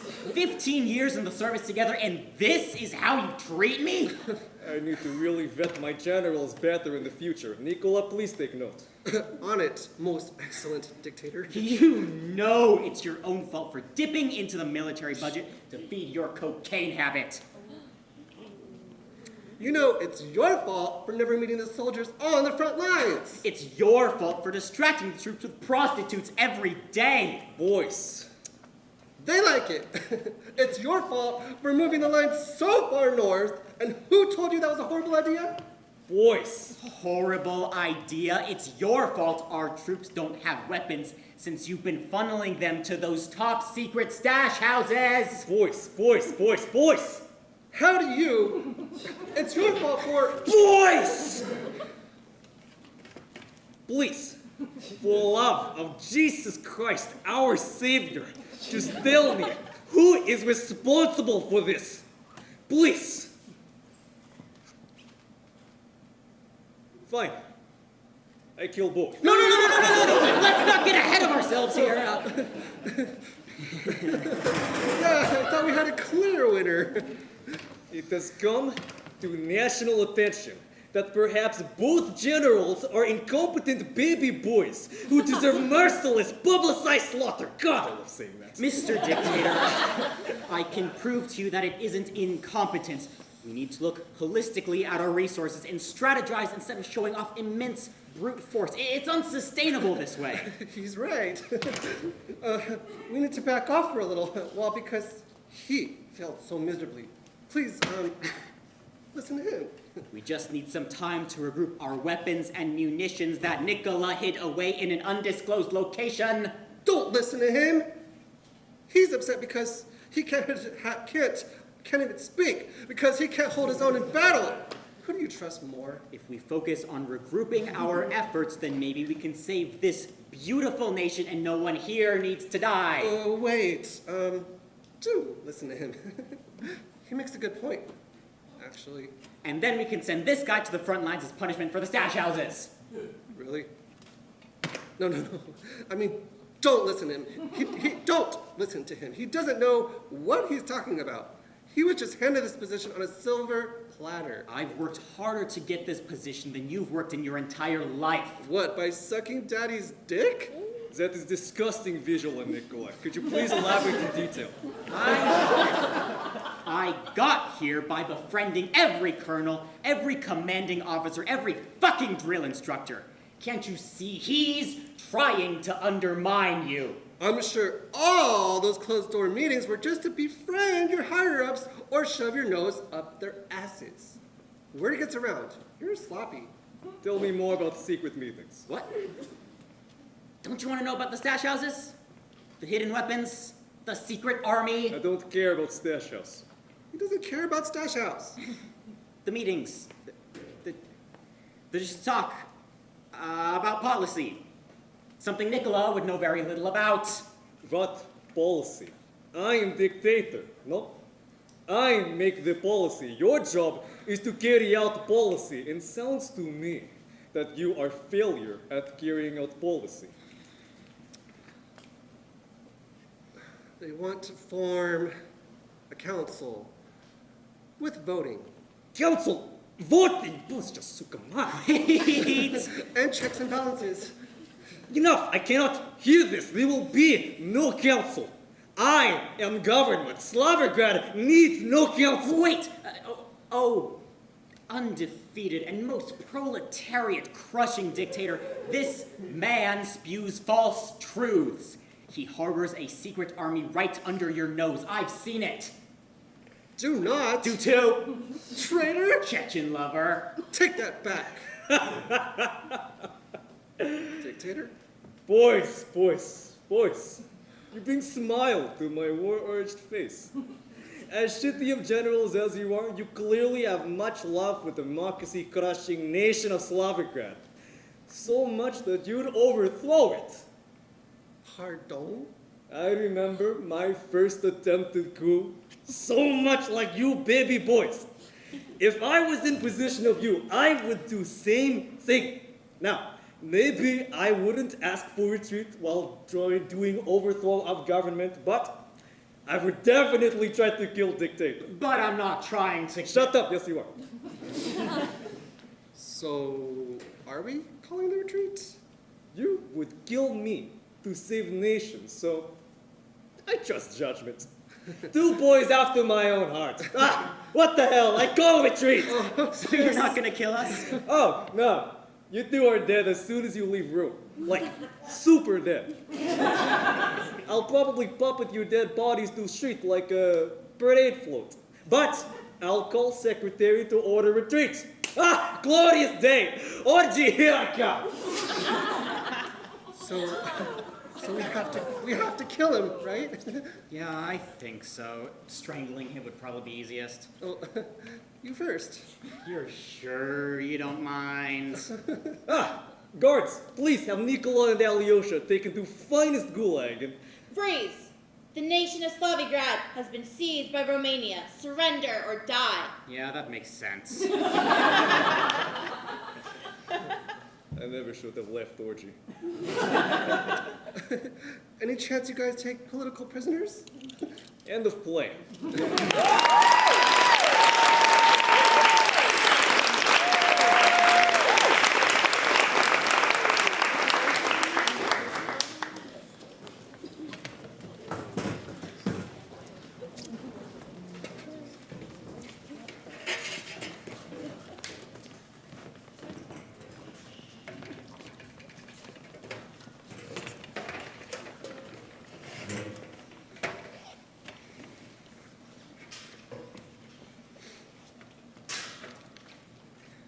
The only girl in the restaurant. Written by Amanda Hong.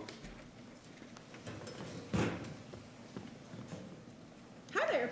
My name's Jen, and I'll be your server today. Can I get you guys anything to drink? Kidding, I'm not getting you guys anything. But what I will do is show you around. It's not big, so we don't need that many people. In fact, let me introduce you to everyone. This is Emmerich, my manager. He's something. Well, I think the first thing you should know is that he's gay.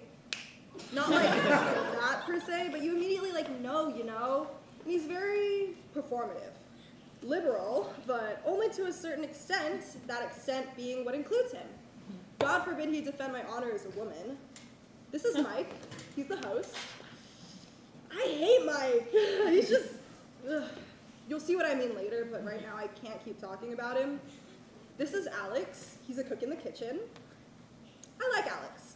He's probably the only person in the restaurant I don't have a problem with, which is honestly a miracle.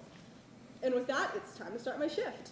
Yeah, so then I was like, what the heck? I mean, this guy is really crazy, you know? What are you guys talking about? I honestly couldn't take it anymore. Yeah, good on you for getting out of that. Why do I even try? I mean, seriously, something needs to be done about the homeless crisis here. It's really dangerous. I know violence is wrong, but it just feels so right in my heart. It's not safe for a lot of people at night. Yeah, that's why I always walk you back to your car. Yeah, that's another thing. I'm not sure what's going on between Emmerich and Mike. They're attached to the hip.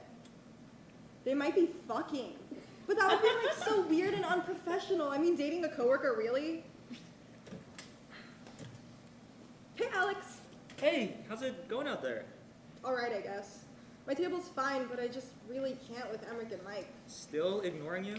Yep. It's like I don't even matter. Damn, that sucks. Anyway, do you think you could help me with my paper later?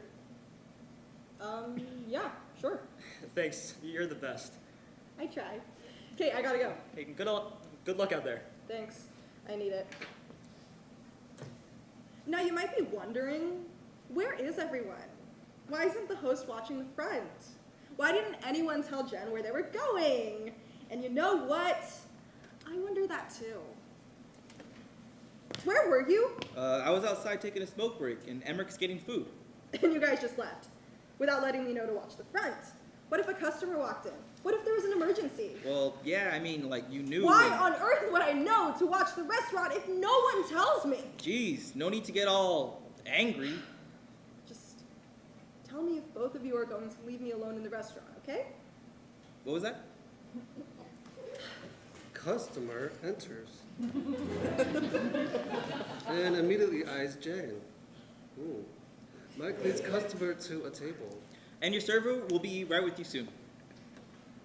Mike returns to Emmerich at the host desk. Jen approaches Emmerich and Mike. New table, Emmerich? No, that's yours. So was the host going to tell me I had a new table, or was I just supposed to know that intuitively? You have a new table. There, I told you. No harm, no foul. Maybe God does make mistakes. Hi, I'm Jen. I'll be your server today. Can I get you anything to drink? Just water will be fine. Alrighty, I'll get that for you right away. Thank you. And can I just say, I love your hair. It looks so soft and nice, but I've always loved that about Asian hair.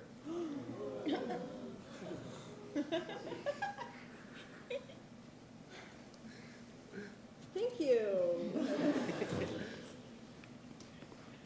Jen quickly walks away to the service station, getting a cup of water. Oh my God, Alex. What, did something happen? Creepy customer. Yikes. Are you gonna be okay? Do you want me to do anything? No, I'll be fine. Okay, just let me know if you need me to beat him up or something. Thanks. Hey, Emmerich, could you switch tables with me? Why? He makes me uncomfortable. Could you take it? What? Did he try to smack your ass? No, but he made a comment and I'm uncomfortable. Emmerich, could you take it? What did he say? He said my hair looked nice and soft, and that he loved Asian That was a compliment. You should be flattered. He'll probably tip well too. Excuse me? Look, if he actually does anything, tell me and I'll take care of it. Jen starts wiping down tables. Alex starts sweeping. Where are Emmerich and Mike? I swear to God, they always disappear during closing. They're probably making out in the men's restroom if you want to go check. No thanks. Hey, can I talk to you about something? Yeah, what's up? I was wondering if maybe you wanted to go out with me?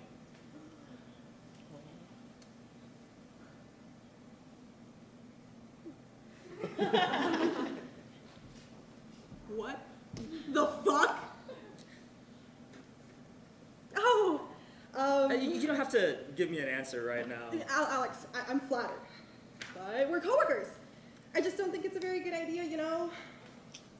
Oh, I'm sorry if I made it seem like I was sending you signals or anything like no, that. it's fine. Don't worry about it. See you next week, Jen.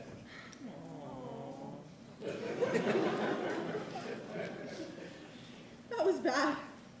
That was like really, really bad.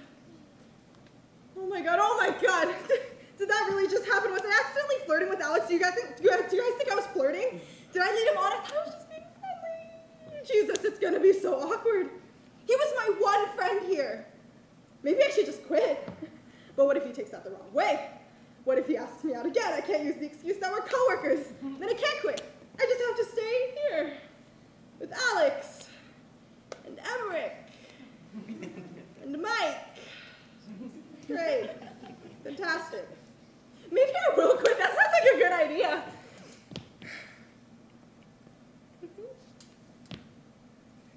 But would it be different anywhere else? Probably not.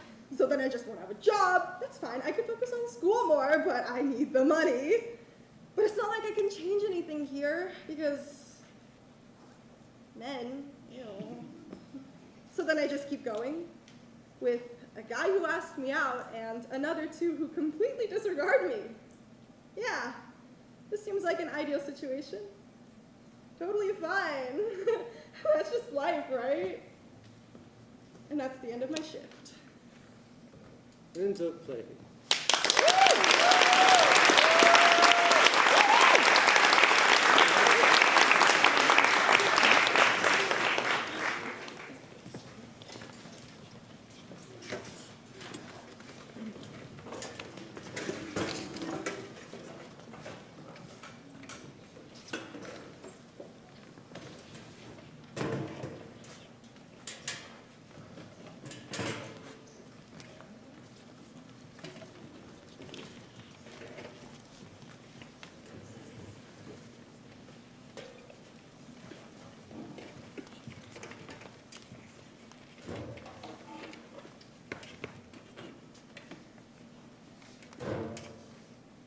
Our Mutual Friend, written by Aedan Ferrera. A dusty, dim room in an 18th century museum. A chess table at the center of the room. Sitting at the table are the player and Lorena. Martin stands anxiously over them. Check. Bishop to E2. Your automaton has me on the defensive, Vanderhyde. The player is as talented at chess as I am at invention. Check. A simple series of logical deductions and algorithms, the kind any man could do given enough time. My player simply does them in the 10th of a time. I can see that. Knight to, no. Pawn D4 takes E5. Checkmate. Checkmate. I see. Impressive. Please, Lady Webber, I only built it. Oh, please, call me Lorena. But may I see the inner workings of the automaton? Oh, well, the machinery is very delicate, you see. The slightest breeze, in fact, too much light even, it could be disastrous. You must forgive me. Then you might at least tell me what your secret is, if I'm to continue funding your... Pardon, secret? Automata like your player are not uncommon nowadays, but one that plays chess, with not only dexterity, but skill. You, Martin, are leagues ahead of your contemporaries. Some have already called it witchcraft. Check. Witchcraft? The player is advanced, certainly, but it is utterly secular, I assure you. I didn't say I thought it was witchcraft. I only meant to ensure that my investment is returning. Of course. I'm glad to have you, Martin. And you, player. Check. Please excuse me. The voice box tends to act up after a long day. Was there another patron waiting to play? Of course, I'll be right back. Check. Yes, yes. I'm checking. Would you like to play? If you wouldn't mind. Of course. And you are? Caesar Cressinger. Would you like to play? Be my guest. I will give you the honor of playing white. I would like to play black. Yes. Of course, that can be arranged. One moment. Pawn to d4. Pawn d5. The Queen's Gambit. The player is a strategic mind. Our mystery opponent doesn't seem to take the bait, I see. Aggressive. Interesting. Are the rumors true, Vanderhyde? Pawn e3. There are plenty of rumors.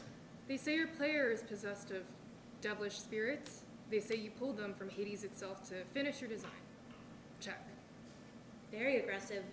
Devils and spirits and Hades are all well and good, but my creation is cold, hard science. No need to put stock in rumors and superstitions. Knight d2. Still, one must wonder what inspired your design. Is this an interrogation, Erith Kissinger, or a game of chess? Queen b3. Excellent deflection. I'm merely curious, my friend. Men do get curious. Bishop takes knight d2. Check. He really has you on the defensive. Kissinger isn't an Austrian name, is it? How did you find your way here? How did you? Mate in 5. False. Bishop to h4. Illegal move. Bishops don't move that way. Bishop to g5. Illegal move. Well, what are you doing? Rook to a1. Stop that. I'm afraid I don't seem to understand the game as well as I thought I did. I think I'll resign. Perhaps it had enough for the day. Mechanisms get very weary. You understand. I think I do. Good day. Why would you give it the ability to do that? You did mean for it to be able to do that, yes? I think I will take some time to examine the player, not to worry. I didn't give you the capability of enunciating those sounds in that pattern, much less lean forward and grab him, all right? Pawn d4. Yes, that works as intended. You seem all in order, and yet... Vienna Gambit. What? Would you like to play? You're supposed to be in troubleshooting mode. Why are you asking me to play? Really, why am I asking you that? Sometimes I think you're more trouble than you're... Would you like to play? Just a party trick that doesn't even work right. Welcome, new opponent. I thought you were ready. I thought you were perfect, and... New opponent. Erith Kissinger, what on earth are you doing? Relax, Vanderhyde. I have special dispensation. Bishop e4. On whose authority? The Prussian crown. Queen d3. Just ask the man outside.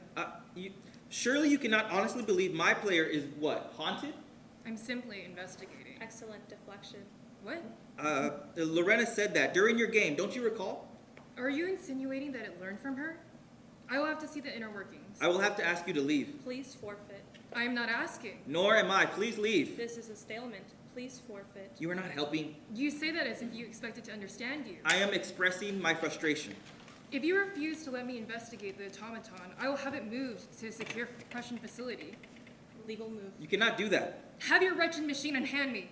I did not. It's not meant to. I will have it broken down for parts if you do not. Preventing a legal move. No! You wounding an agent. I will be back, and I will have both of you dragged. Checkmate. No, not at all. Check. What have you done? Check. What have I done? How can you be? Draw. Martin, he has agents outside. Don't you have connections? Strings you can pull? I don't know if that will stop Kissinger. I'm sorry. No. I knew the risks. I'll distract them for as long as I can. Good luck. Good luck, Lorena. This may be it, my friend. Checkmate. For us, yes. Illegal position. I thought so too, once. Your player. Yes. You. I still don't understand. Learn the game. I suppose so. I know by now that you understand to some extent what people say about you. That you're possessed. That you're the devil's work. You aren't. I hope you know that. Yes. Illegal. Rumors and superstitions. What you are is my friend. You are the most beautiful thing I've ever built. What I thought impossible, that you truly think learn. Playing as myself. Yes, I'm sorry. Sorry? I spent too long ferrying you around for audiences. Had I known what you were capable of, what you felt, that you felt. I played chess. I suppose so. You were happy then? I played chess. That will have to do. I'm sorry. I wish there was another way. Forfeit. What? Checkmate or forfeit. I see. Player, Martin? however you came to be the way you are, I am glad I have made you. Good game. Good game, my friend. Good game. Check. Check. Check. End of play.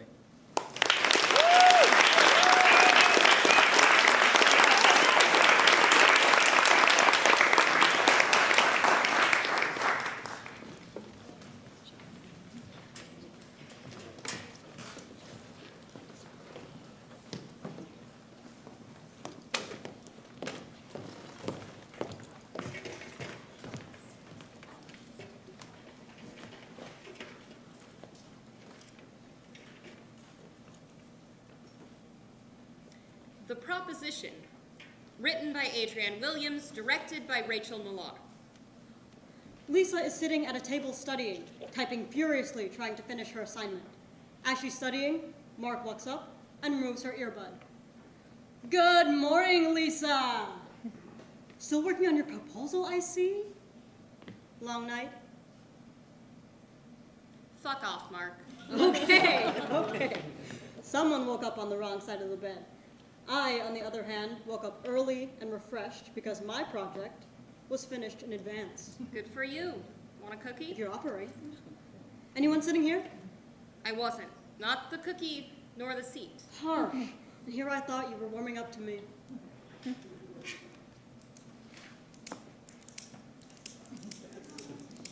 Can you not? Can I not what?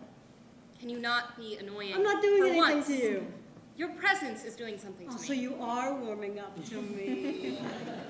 Tell you what, once my proposition beats yours and I win the $5,000, I'll take you out for a consolation dinner. Lisa picks up her bag and computer, moving to another table that has only one chair. Mark gets up and begins walking around near Lisa. Mark walks up behind Lisa and begins reading over her shoulder. Incentivizing donation by discounting the mall food court establishments can boost both the sales of smaller vendors in the mall and create a sustainable system for clothing donations for the homeless. You here to tell me that it won't work? No, actually, I was going to say it was pretty ingenious. Yeah. To incentivize donation for a constant supply of recycled clothes. I mean, that's the point of sustainability. What's your proposal about? How to sustain commitment-free relationships? I mean, if it's a relationship, is it really commitment-free? Well, situationship. Whatever it is you're calling it. Ooh, situationship. That's not bad. I gotta use that one day. I'm sure you will. That's what users do. Lisa, me? A user? Never. Yes, of course not. You just ask girls out to gather intel on their friends. Oh, gather intel. You make me sound like Inspector Clouseau. You asked me out on a date and asked if I would pass your number along to my best friend, who even does that. A date? I didn't think you thought it was a date, but I just wanted to pay you back for helping with my proposal. You know, as friends. Newsflash, Mark. Girls don't help the guys that they're in competition with unless they like them. Or unless they are good friends. I don't need any more friends. Certainly not friends that use me to get to my other friends. What I do need is to finish my proposal. So if that's all... Hey, sorry about the whole confusion about the date thing. And sorry for interrupting your work. I'll just go. Oh, but for the record, I only wanted to ask Tia out because I thought you'd say no if I asked. Why did you think that? I don't know, because you seem so put together all the time. And honestly, before you, my proposal was a bit of a mess. Why would a girl like you want to date a guy like that? A bit of a mess?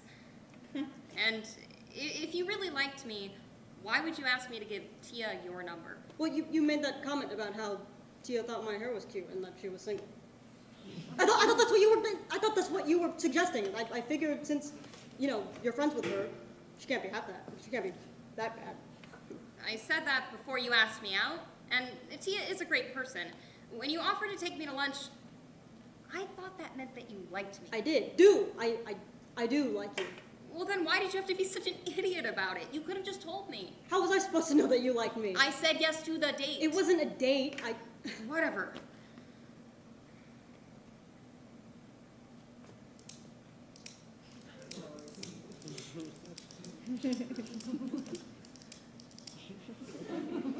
Seriously? Can I take you out on a real date? Seriously? Seriously. I mean, we established we both like each other, right? Why not? How about this?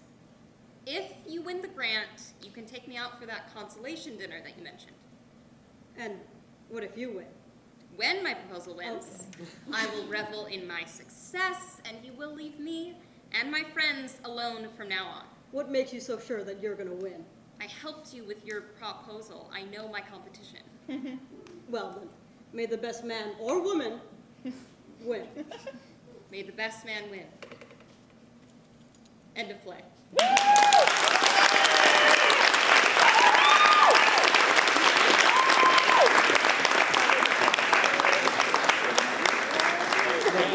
Hi, everybody. Thank you all so much for joining us this evening. Let's give one more round of applause for our lovely Playworks company.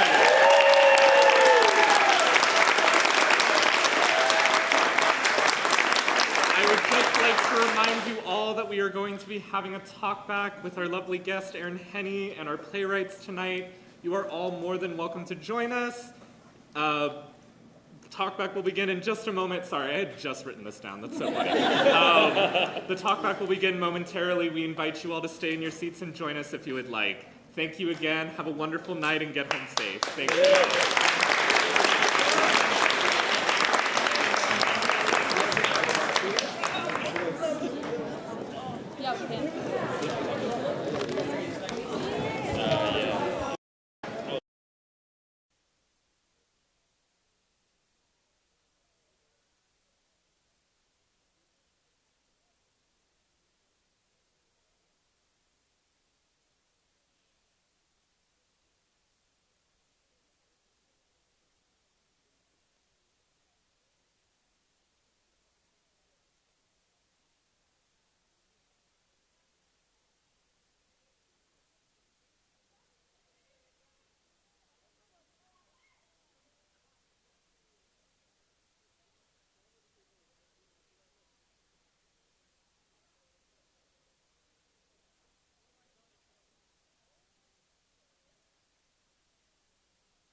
for beautiful, beautiful realizations of our writers' plays. And now we come to kind of our learning moment period of the evening, which we'll have next evening as well, in which we get to invite a responder who will engage each of the playwrights in a dialogue. And we're very fortunate that for almost 10 years, I think, we've been able to have a return responder who is here with us tonight, who will lead us in a little bit of a discussion about each of the plays. And so we're very fortunate to have Erin Henney with us. Erin is a writer and is a dramaturg and has been a literary manager and is also an artistic director, and runs a theater company that is Los Angeles based that's called Theater D-Book, that recently had an award-winning premiere of a new work, an annotated version of Merchant of Venice. Erin has worked with theater at the Boston Court, has worked at the Magic Theater, has worked with the Son of Semele Ensemble, and in various venues in California and beyond, and has been somebody who we've considered a partner on PlayWorks for the last few years. So please join me in welcoming Erin Henney to the stage.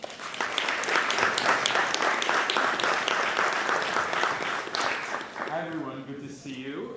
Some of you I've seen for a few years running, so nice to see you again. And for everyone else, let me just kind of tell you how this will work. And thank you for the lovely introduction. And before I begin, let me just say congrats to everyone involved, your faculty, your staff, all of the participants, really great work. So it was a pleasure to be here and here. So here's how this will work, is that I will ask each playwright to come up, and we're gonna have about a 5 or 6 minute dialogue. And usually what that consists of is I'll invite the writer to share a little bit about what their inspiration was, or you know, what kind of got them started. And then I will offer a little bit of feedback. Because there's 10 plays, we're not going to do a classic talk back with the audience giving their feedback. It's going to be really a dialogue between the two of us that you'll kind of bear witness to, and it might get you even thinking about your own work and the ways you process stories. So great. So I'm going to invite the writers up one by one. If I get anyone's name wrong, please forgive me and correct me. For It's All I Got, Mark, is that right?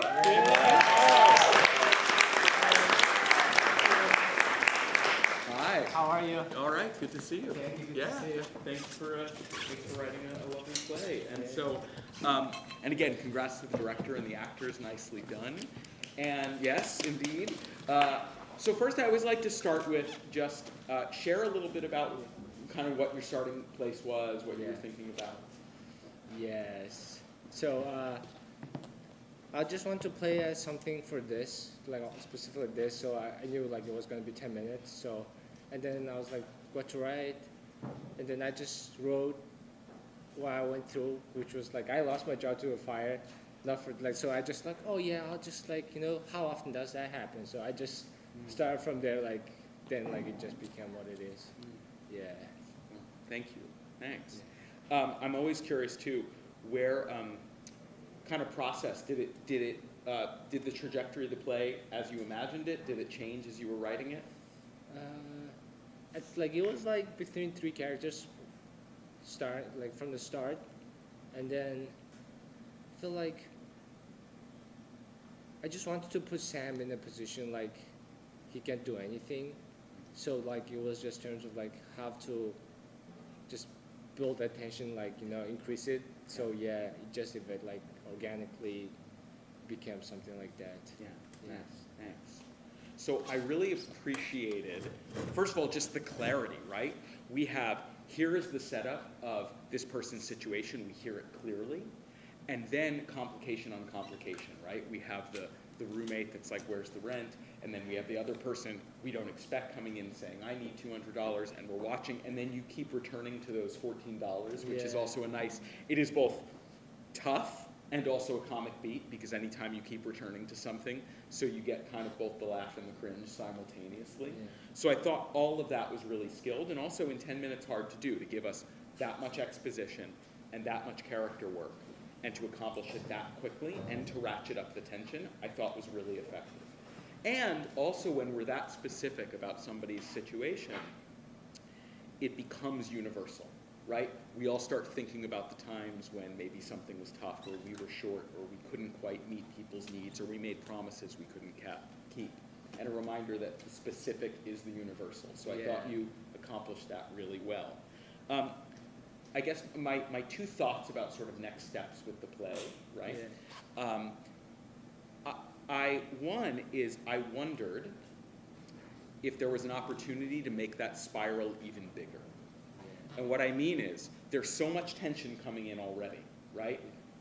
$200, paying the rent, the Venmo. I wondered if you could even ratchet up both the tension and the comedy by having them come even faster, right?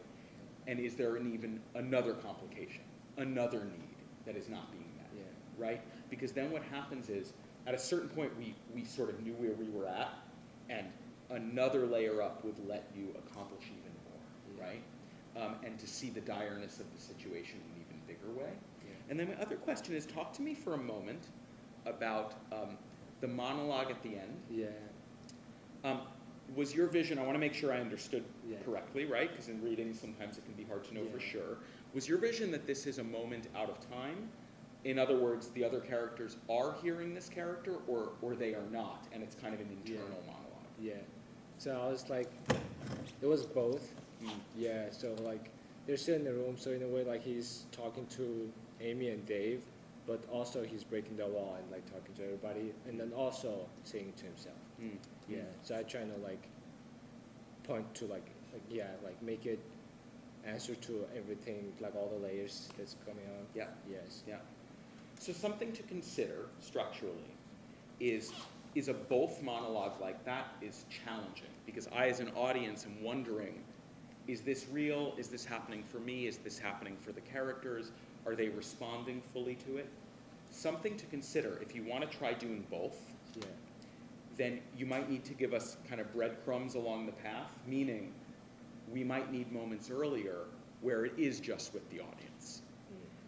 And that way, when suddenly they are hearing or they're invited in, it's a payoff. Because instead, what happens is at the end of the play, I'm like, oh, what's going on here? And because their response is a little muted, I don't know how fully they're responding to what he's saying, right? So I think sometimes doing both can be hard, and I appreciate the attempt because I think it was a smart attempt. I wouldn't necessarily abandon it. You just might need to do things earlier to get us there. And if you want to expand this play, it's always good news when I tell a playwright you can expand your play. That's not a bad thing. If you would want to expand, something to think about is, how do you ratchet up the tension? Maybe we get to witness some of that internal, external, oh, what's happening here? And then I share something out to the audience, and then what's happening here, right? There are any number of ways you can accomplish it. I don't want to, it's your play. What I'm trying to honor is that that was a little bit of a confusing moment, and there are ways you can solve for that confusion. Does that make sense? Yeah, totally. Any questions? No, it was great. Just a comment. When I was first read, I wasn't expecting that many laughs from audience, which was wild to know. Yeah, I never thought I could write a comedy, but just what I came out and it ended up being funny. So it was yeah. Right. And I love that people were laughing, but also feeling the pathos of it, of the person's situation. So nicely done. Thank you. Good work. Thank you.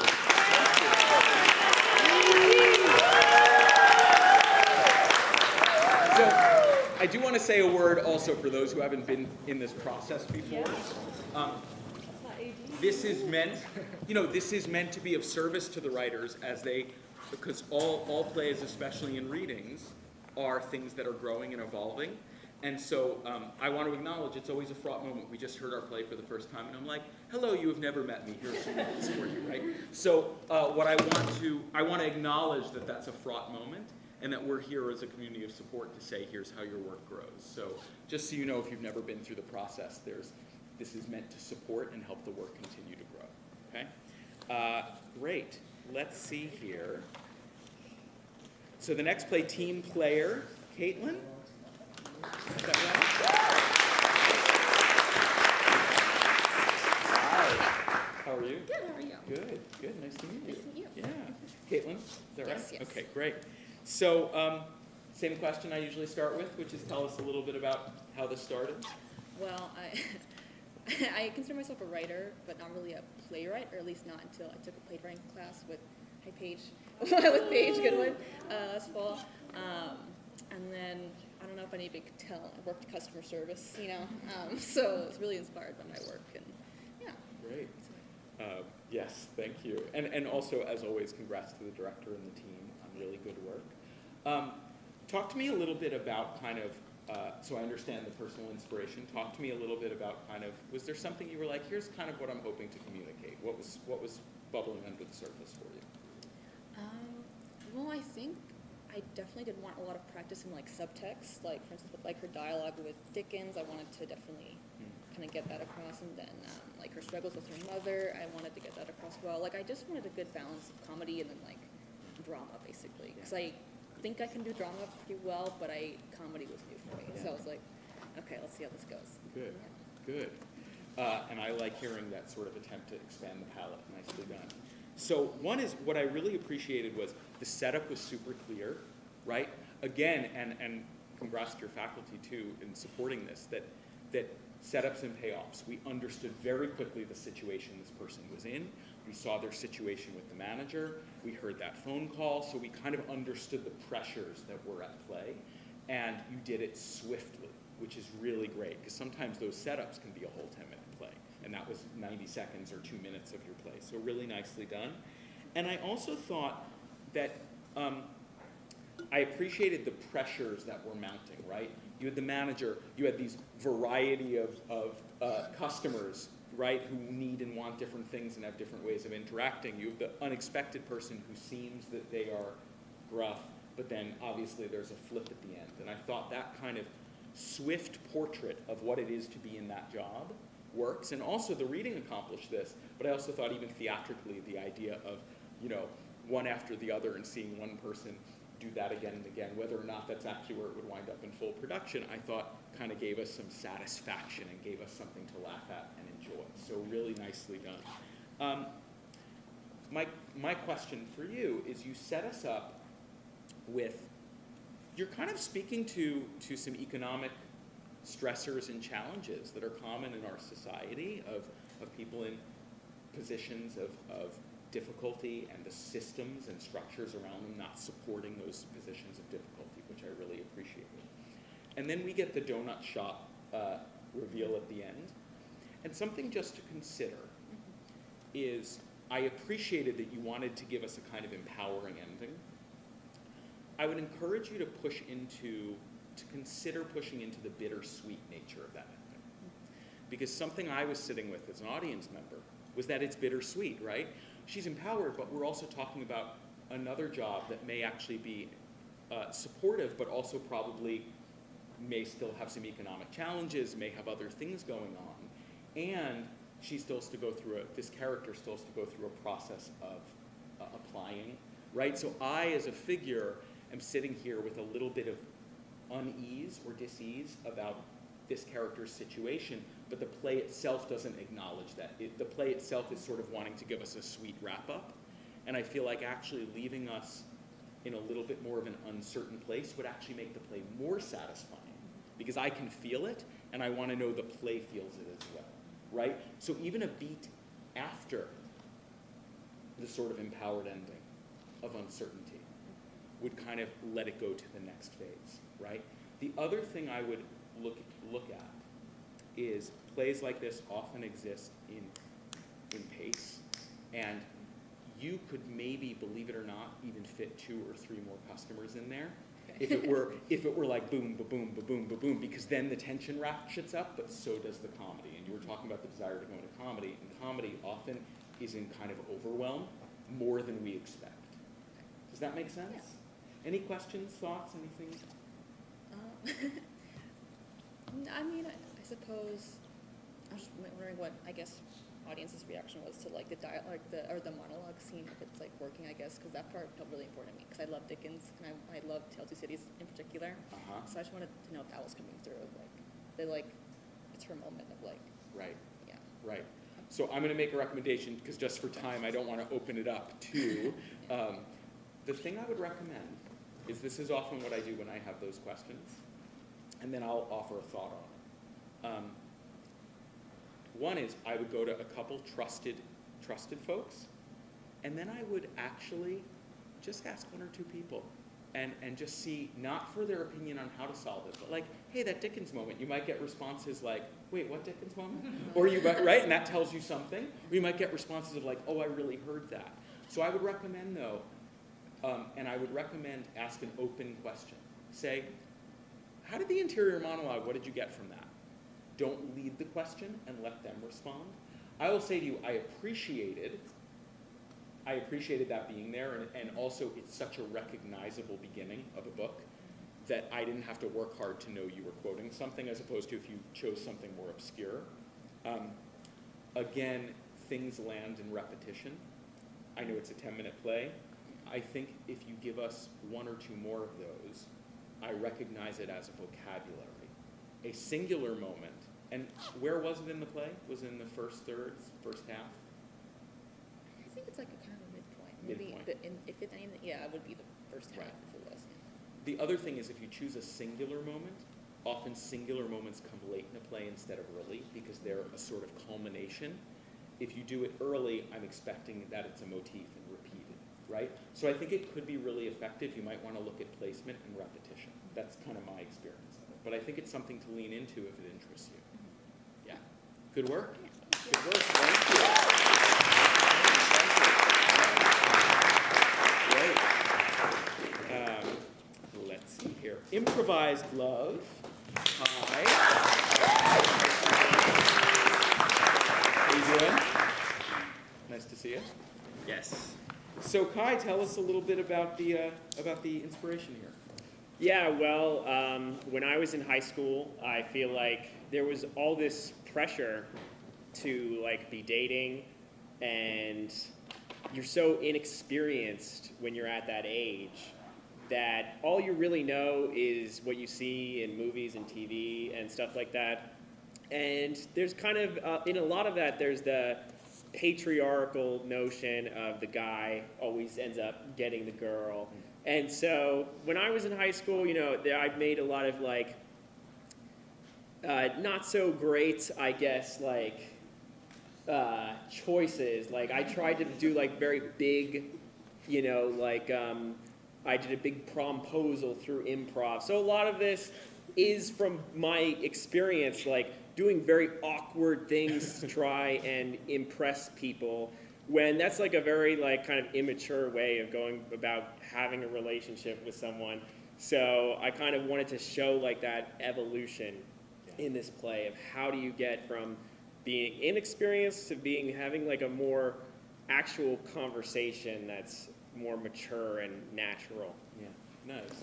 Thanks for sharing that. We all, I don't know, you know, my high school, I was totally not awkward at everything. No, I'm kidding. so we can all relate, and I appreciate the honesty about kind of where that comes out. And to be able to look back and go, that was comic, right? Like that was to have that view and allow that to inform the work, I think is effective. Again, I want to talk about setups and payoff, right? You give us this relationship at the beginning. You tell us exactly what's going to happen, which is, why don't you do this? And then we watch it play out, which is the improvisation scene. We get the complication of the sort of hero worship of Jorgen. Is that right? Yeah, okay. I was making sure I had the name right. And then we watch kind of the questions of kind of male dominance and manipulation, and those things are happening in the scene. So I think in terms of structurally, what you've done is really smart. You tell us, you do it, and then you break it apart and play it out, right? Again, 10, 15 minutes and we're getting that trajectory, so really nicely done. I'm curious about, so I want to ask about Jorgen for a moment. Talk to me about that character and kind of where that character came in.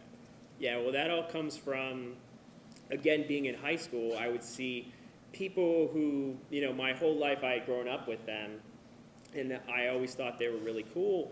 But then they started watching like all these YouTube videos of people being really, really sexist, unfortunately. And that really like got drilled into their heads, and now I can't, talk to those people anymore because they're awful people. And it's just so like annoying that I see it being so popular, like on TikTok and YouTube all the time. I'm getting like, probably because I'm a man, I get these like things pushed down my throat that's like, take the red pill, and like very masculine, like pick up women, that type of thing. And yeah, it's unfortunate that that's so popular. No, yeah. So I appreciate that, and I could see that the play playing in that.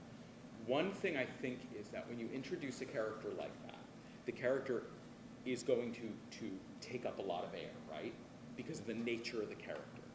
And so something to consider is, I think in a play this short, right, it's a short play, either that character you might want to consider needs to be even a little less and just comic beats that are adding to the experience, or you need to expand and have this conflict that's going on with the male figures be even more prevalent with our central figures. Because right now, the play's a little bit kind of pulled between the two, where just when we're getting invested in what's happening between the two in the middle, our attention is being asked to be pulled to the side. And I keep doing that because of the staging, but you know what I mean. And so I think something to consider is how to find that balance a little bit more.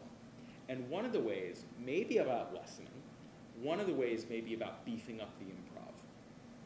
And because what I did start to feel was like, and again, I'm giving this note a bunch because the comedy lives in extremes, that just when we'd start to hit an extreme, it would kind of stop. Or we'd say, okay, we've done what we need to do. And as you know, with like long form improv, part of the way it works is that just when you think you've exhausted it, you can't go further, and you're on stage and everyone's like flop sweat, oh my goodness. 3 minutes later, something magical happens. And I feel like finding that patience in your improv in the play, I'm not suggesting you'll go back and edit and cut the flop sweat out, but to allow yourself to overwrite so that improv can spiral even larger, I think will make it more effective, right? And then it might make those male figures more right size in the play. Does that make sense? Yes. Okay. Any questions? I think that sounds like great advice, so thank you. Great. Really great work. So thank you.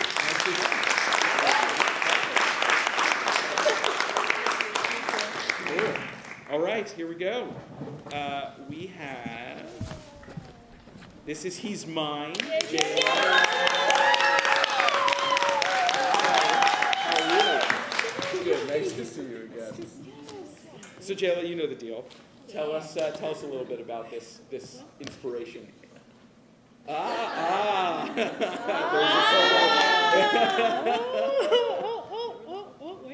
wait. For the back row, there's some photos happening. Oh, yes.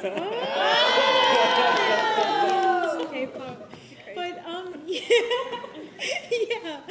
last year I had written about anime, because that was something that, was a big part of, like, my high school life. And, like, nowadays, it's no secret I like K-pop.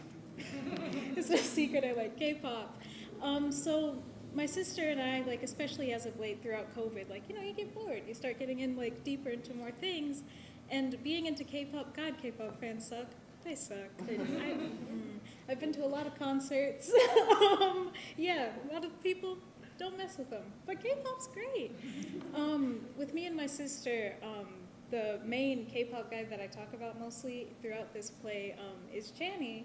And my sister and I love to make fun of him. He's Australian. How do you not make fun of people that are Australian? They have funny accents. I love it. But even with the subtext of the play, with the friendships, throughout a lot of my life, I've been in friendships where I've been like the Luigi. I've been the player too, like a lot of the times throughout like friendships. So just exploring that dynamic too. Cool, thank you, thanks. And again, as with the other plays, and this play, congrats to the team, because again, what makes this feedback possible is that you really make it possible for us to hear the work, so thank you. Thanks for sharing that, that's great. So I'm curious about, share with me for a moment a little about this relationship, kind of where, I know you just talked about your own life and such, but kind of where did you come up with this trajectory for this relationship? So, first starting writing it, at first it was just like back and forth, like, oh, two girls fighting, haha. Yeah. But I really had to start thinking about like who would be the more like dominant kind of like person within this like two-hand relationship, and who would be like, I struggle to say Riley's the protagonist, but she's the one that kind of has to change the most to fight against Charlie in a sense, because Riley's the one that starts off kind of being stepped on by Charlie, and ends up finally having to stand up for herself because of this whole like we have the same bias. Yeah. But yeah, just learning how to stand up for herself throughout this whole play. Great. Okay, that's really helpful. So let me share with you kind of, first of all, I thought the clarity of the relationship was really strong. These were, strongly drawn figures. We understood the dynamic. We knew right away when it was like, oh, they're all coming over, they're not coming over. We, like that storytelling I thought was efficient and clear. The moment you heard the vocal response that they liked the same person, we knew where it was headed, but not in a predictable way, in a kind of satisfying, oh, I see where the center of this conflict was. And also by centering around, it's a good lesson for writers in the room, by centering around one thing, you then allowed all the relationship stuff, right? The subject of the play was relationship, but the object was this one figure that they were centering around. And so that's really effective. As opposed to, let's talk about all the things in our relationship. We're talking about this one thing, which then is the placeholder for all the tension. I thought that was really nicely done. If I have any sort of notes going further, what you just shared about who the protagonist is, that you think, Riley, is it the character? That Riley, I think there might be a way to support that, because right now, as an audience member, is Charlie the other figure, is that right? Okay. I feel like Charlie is the protagonist as I watch. As I receive the play, Charlie feels like the protagonist to me, because Charlie goes through the most sort of overt self-realization changes, as where Riley goes through a different kind of change, right? The willingness to say, I'm done, I'm out, and then they go through something. I think there's a way to support Riley being the protagonist if that's what you want, which is, I think you can, Charlie tells Riley, I think it's something like you can't make up your mind, right? We don't see a lot of evidence of that in the play. So what that tells me is that Charlie might be wrong. And if you actually want Riley to be the protagonist, there is a stronger fight to be had about, you don't know me, you're making stuff up, you're trying to make your point. We can actually watch, because in that moment I was like, oh, we need to see more of Riley and understand who Riley is more, because clearly I don't fully understand this character. But then I realized, no, maybe something else was going on.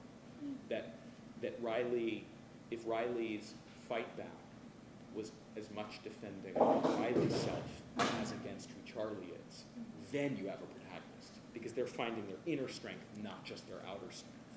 And that will buy you a strong, whoever the protagonist is, it'll also buy you a stronger conflict. So I think dig into that defense, that willingness to fight back, let more tactics come, let more back and forth between them. Here's why you're wrong, here's why you're wrong. And we get to watch Riley kind of find Riley's strength. I think just up it a little bit and have as much self-realization as outward realization. And I think that will just take it to the next level. Does that make sense? Yes. It does? Any questions? I don't think I have any questions right now. Okay.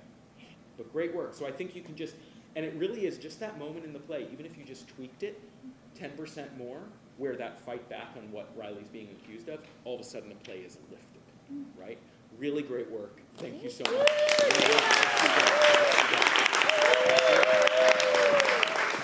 All right. Now, understudy, George.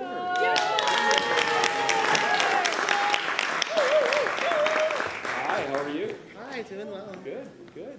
Good to see you. Yeah, you as well. So, you're probably following the pattern. Tell us a little bit about this, about your inspiration. Racism. But no, I was inspired by events in my own personal life, I went to a community college where I met tons of beautiful people.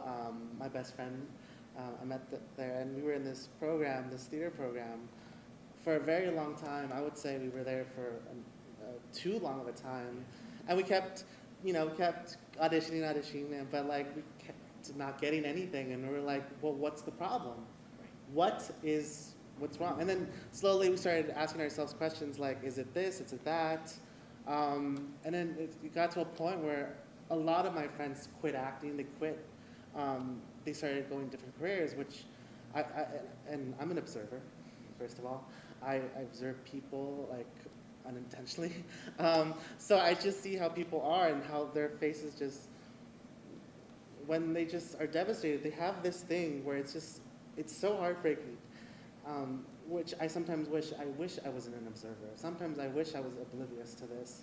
But unfortunately, yes, theater and race, you would think like productions about race, but then what's the process just to get there, just to get your name on that fucking cast list? It got to a point where I quit acting like 3 or 4 times, where I'm just like, I need to find something else. But fortunately, I had my best friend. I love her to death. She is my rock. And I have always wanted to write a play about a comedy duo. I was inspired by Lucy and Ethel, by Bart and Lisa Simpson, Tom and Jerry. And I just thinking about her, it's like that soulmate. It doesn't have to be romantic. It's just that person you have in your life. And eventually I just started writing this piece. It's only of 10 pages of the full-length play. And I wanted to ask my audience, like, when is it okay to laugh at these characters, but when is it not to?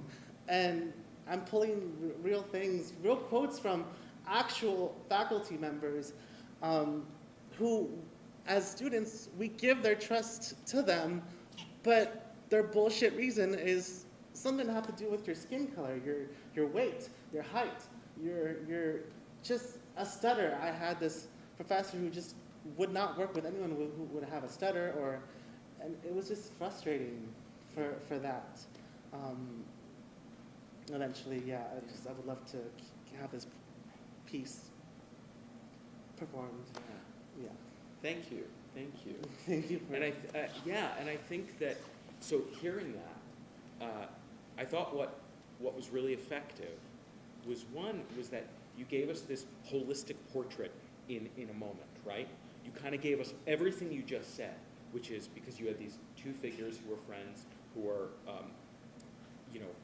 dealing with the racism of the system, racism and other isms, right, and intersectionalisms, and then, but so you presented this drama director figure who comes in and is extreme, but also we can hear underneath what's being said. You present us the moment of excitement of, oh, we got cast, and then the kind of realizing what that means, didn't really get cast, all of that. I also thought what you did that was really interesting was the ending, which was the fantasy shifted, if I registered this correctly. It shifted to our 2-person show. And prior to that, it was a fantasy about separate careers and going to different places, and I'm gonna win this Emmy, and you're gonna win this, and I'm gonna come to your place in Boston. And then the ending shifts to this joint vision of creating something together, right? And that also, I thought, was a powerful sort of trajectory of operating within the system and creating our own system, right? And so I thought that worked really well. So a couple just things that as the piece grows. Did you say it's part of, you want it to become a full-length play? I'm already like halfway through Act 2. Great, okay. Where does this fall in it, this sequence? This is the first 10 pages. First 10 pages, great. If you're kind of, and if we had more time, I'd ask a bunch of questions about the full length, so I'm just going to give you first responses, and you'll go, I've taken care of that already, and that's fine. I think one is that there's an opportunity for greater conflict. Sometimes in wanting to kind of show something, we miss the conflict between people because of course they're fighting the conflict outside of themselves, but there's a really interesting central conflict in your play, which is one character says, I am going to sign, and the other character is resistant. And I feel like right now, the 10 minutes we saw at least didn't resolve or deal with that conflict. It softened it. It was like, oh, it's fine for you. And I feel like actually that's the meat. Like, oh, we have a different relationship to priorities about how we engage with this issue. And we have our reasons. But because the play wanted to be about the external conflict, there was this opportunity that I think was missed, that maybe in the full length, you get into the conflict between them. I also think that heightening the awareness, and I'm only dealing with the 10 pages in front of me, so I want to acknowledge that, but heightening the awareness of the positive thing I said at the beginning, which is that the play didn't cue to me that it knew that they'd changed their fantasy or that they'd made a trajectory change. I heard that in the subtext, but I feel like actually there's an opportunity to make that more clear. That they are in the system and then they say we're going to make our own system. And I feel like that's a powerful trajectory even just for a 10-minute play. And I think you can help me by letting me know that they know they're making a change. The problem is because one character is still signed up and the other isn't, they're not really yet at that place. So the play was doing 2 or 3 things at once, and in a 10-minute version has to try to sort of deal with one and have all the other things circle around it. So I think there's some decisions to be made, some of which might get solved in the full length, but especially the conflict between your main players, I think becomes an opportunity to have an even deeper conversation about the very topics you're exploring. Does that make sense? No, totally. I had to cut down a lot out of, well, it was originally 15 pages, but of course I had to cut it down. But yes, because yes, one is more, yes, let's do it, one's a little, yeah. Right. But the original version, they both joined because they can't be without, well, they can be without each other, but like they're doing it because of, you know, this Trojan horse that I'm going to build up with Juan, the love interest. Yes, I wanted to test their friendship, and you see that when at the end of Act 1, one of them gets to be the part, gets to that opportunity, and then in Act 2, we see that conflict test their friendship, and then and it's kind of based on a real experience I had, and unfortunately I lost a friendship over it. So, but yeah, so I hear what you're saying about like, yeah, that little, we could highlight that moment. Yeah. But yeah, I then that will help this trajectory. But I'm glad to hear you're already kind of navigating those waters. Yeah, So. I had an amazing dramaturge, Carly. She pointed out a lot of it's like, oh, I didn't see that way. Oh, I was like, oh yeah, okay. Oh, and then there's like, no, but it's the next scene. But then yeah, so again, yeah, it's good. Good. And I'm glad it seems that the team really is supportive, so helping you hear things. So thank you so much. Very well. This side of the room is easy to move us back a little bit. All right, and off we ride. So our next playwright, Bonds of Rubber and Silk, Gabby. Chavez.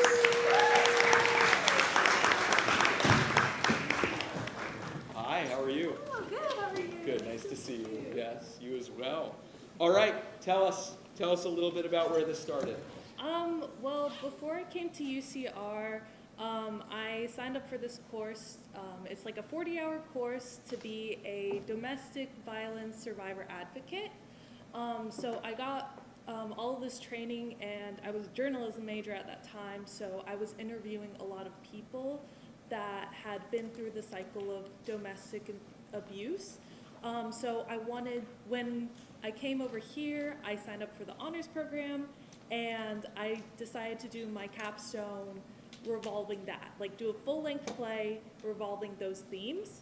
So when I did that, I was like, started writing about a relationship, and I'm like, this doesn't really feel right. So then I kind of gravitated towards the relationship between a daughter and her mother, and they're both kind of going through this cycle of trauma, this generational trauma. So. Thank you. Thanks. And again, congrats to the team for helping us hear the play. And so first, I want to say what, again, I'm going to give a similar note, but it's true, is it's very clear what, one of the hardest things about 10 minutes of a full play or a 10-minute play is to very quickly have us understand the situation without giving us 5 minutes of backstory. That the exposition needs to happen in the action of the scene, right? And what we have here is the action of the scene. Somebody has been killed, and I mean, if I just took this 10 minutes on its own, right? That talk about entering late, we hear, oh my goodness, this just happened, and we're in the response, and then very quickly you take us to watching the mother figure kind of go through this, the colors of are revealed of what's possible for that figure and where that figure has been and what she is able to pull out of her own experience and the child or her daughter, right? And the kind of surprise of what mom is capable of, but also her own complications. So I thought all of that happened very quickly and very clearly, right? I think we were at about 10 or 12 minutes and we got all of that. And they go on a huge trajectory in that amount of time, from, oh my goodness, this just happened, to let's go and take care of this and we'll be on the run, right? So that's very fast, which is great. So theatrical compression, right? Theatrical compression. So that works very well. That works very well. My couple of just thoughts about, because this is part of a full length, am I right? Yes. Okay. So I'm going to deal with just these 10 minutes, but it may get you thinking about some other things. One thing is, once I understood that the daughter figure is in fact using herself, it explains some things about the kind of response that was happening to the killing. Because I'll be honest, I was struggling a little bit with the response, felt a little muted. Like I was like, I'm not sure what the relationship is to what just happened. And I feel like as a writer, you might want to lean into an extreme more. Meaning, either the horror of it is greater, or the drug-addled, I'm not sure what's happening, it's fine, lean into that. Right now it's caught a little in the middle, right? Where it's neither the extreme of, oh my goodness, what just happened, nor is it the extreme of floating. And I feel like you want to lean into one or the other, or some combination of the two, and that will make that stronger, right? And I think, just looking here, where does the play go after this? So basically they're trying to cover up everything, like the drugs, the killing, and my kind of vision for it was we start with the mom and the daughter like across from each other, and like kind of having an argument, and then at the very end we have them like still across from each other, but they're divided by prison glass.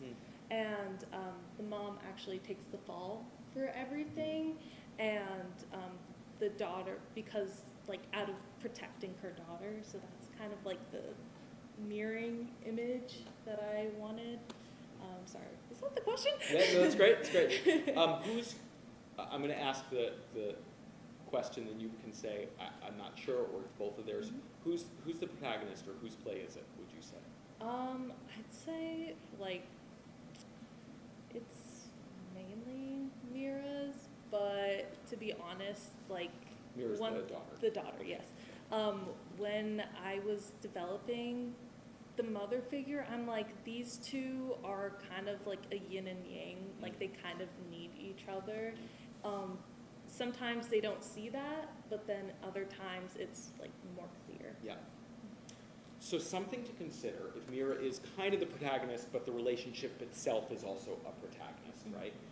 Something to consider is some things happen very quickly in the sequence for Mira, right? Which is, I'm gonna stop using, I'm gonna do this. Oh, actually you can turn in, but I'm gonna get, I think either you wanna slow those changes down to give yourself room for this character to grow, or if they do seem to happen that quickly, then we need to watch the faltering of that, the backtracking on that, the continuing to use while saying I'm not.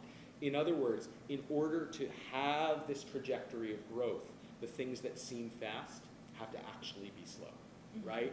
Or have to not seem as fast. And that's going to give you a much larger trajectory to play with and can also cause more conflict between the two of them as the play goes on, which then gives the relationship somewhere to go. Does that make sense? Yeah, absolutely. I think like when I was like writing this for this, I'm like, this is so much like context and subtext that I'm adding in this very short scene. Yeah.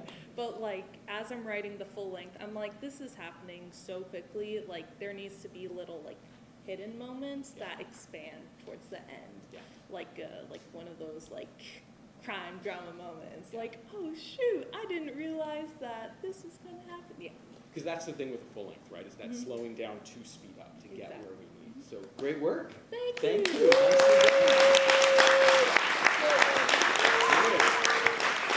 All right. And now, Slava, I'm going to say this incorrectly. DIKTATORU? All right. Elijah Trussell, nice to see you. Pleasure. All right, tell us a little bit about where this started. It was all personal experience as a Russian war general. No, I've was watching a lot of Barry and a lot of Succession and a lot of Game of Thrones, and a lot of the moments in that I think just revolve around people saying stuff but not being able to say it, and just trying to power play each other. And so I was really interested in that, and I love all the comedy in Succession and Barry, and I was just trying to inject that. I'm mostly a comic at heart, so I was really focusing heavily on trying to interject drama into it instead of it just being all for the sake of a joke. Right. So you have this, and I thought, so thanks for that. Effectively, we have a clear situation. There's a conflict going on, right? They're dealing with their military and the mistakes that have been made, either purposeful or not, depending on how you view things. This dictator who is a comic figure, a heightened figure, but is also speaking to some truth of how one wields power, right? And that's partly what makes comedy tick, is that at the core of it is some truth that we understand about how things operate, right? And also, I appreciated the sort of comic twist of expectation at the end of, I know what you're doing, I'm proud of you, and I'm still gonna kill you. Like that trajectory of beats is satisfying comically, because you have surprise, surprise, surprise, and oh, of course. And then it's inevitable, right? I thought that all worked really well. And I also thought that the patience of, let's give you a few moments with just the generals, so that we can then have the payoff of the figure entering that they then have to interact with. So we've got the power dynamic, the high and low that's occurring. So I thought that worked. Thank you. I have a question for you. Is there blaming each other part of the coup plot, or is it a complication, meaning that they're genuinely blaming each other? For me, it's a complication of the plot as I saw it. They're not really organized in the coup so much. It's sort of a spur of the moment kind of thing. So they're stepping over each other and trying to like outplay each other in that moment even, and doing a shitty job at it. Right. And talk to me about, why are they trying to outplay each other in front of the I'm going to call the person the czar, but the czar. Why are they trying to impress the czar or throw the other under the rug? If they're still, and this isn't meant to be a leading question, I'm really trying to ask, if they're still sort of plotting the coup to happen shortly. I guess it's to gain favor of the czar or the dictator, just in that moment to push the other one out, and then I guess to be able to more easily usurp, just a way to gain power in the moment. Got it. So you could probably, thank you. You can probably hear from my questions that I think that's where the challenge is in the play. That I can feel the play wanting the comic beat to be the conflict between them and blaming each other and trying to gain the czar's favor. But because we're also aware that they're sort of plotting this coup, I, as an audience member, start to get a little distracted by trying to figure out, is this purposeful? Is it not? Why are they doing this? And I think the play isn't yet clear enough, but it could be, that, oh, they're just so bumbling that they're plotting this coup, but they get so distracted by the fact that the other's wrong and then they have to regroup and go, hey, wait a second, But what we're missing is that beat of catching themselves and having it be really clear that they catch themselves. Because I think the idea of trying to gain favor with the czar so then they can overcome is a complicated idea to communicate in a 10-minute play that undercuts the comedy, because I have to work too hard as an audience member to put those pieces together. So I think instead what you might want to do is simplify the what's going on in that, so that I'm not asking those questions, which will then allow the comedy to spin higher. And I'm going to give you one other piece of feedback, similar to others I've given, is that the blaming, consider more and faster, right? That part of what makes it comic, because I love that they kept blaming each other and kept blaming each other, but like, imagine 20 of them, like, well, it's this, well, it's this, well, it's this. Suddenly that sense that you're going for of absurdity lives in it being not 10% more than life, but like 40% more. There's a kernel of truth, but it goes even higher, it spins even higher and faster than we anticipate. You already have that in you as a writer, so I would just encourage you to push it. Yeah? Does that make sense? Okay. Any questions? Yeah, I guess more of a general question. Where would the playwright take a play like this after this? Is it to another festival, a small company? What would be the next move? It's a great question. I think the next move is you're in a good place, which is a play like this. What I would do is I would do another draft, and even if not in a formal setting, I would get together a group of your colleagues, give it a reading, give it an on its feet, a little bit of rehearsal so you get a sense, continue to tweak it. The thing probably where this would live, because it's a 10, 15-minute piece, I will say that once you feel satisfied with that, there are a variety of 10 to 15-minute play festivals around the country that are interested in kind of short plays, and they often want a variety of everything from comic to drama so that there's a lot of life and experience for the audience. I would say workshop it, and then you can start sending it out. And I would certainly ask your professors, please. And I'll just interject, because I didn't before, and I usually do, that we are part of the Kennedy Center American College Theater Festival.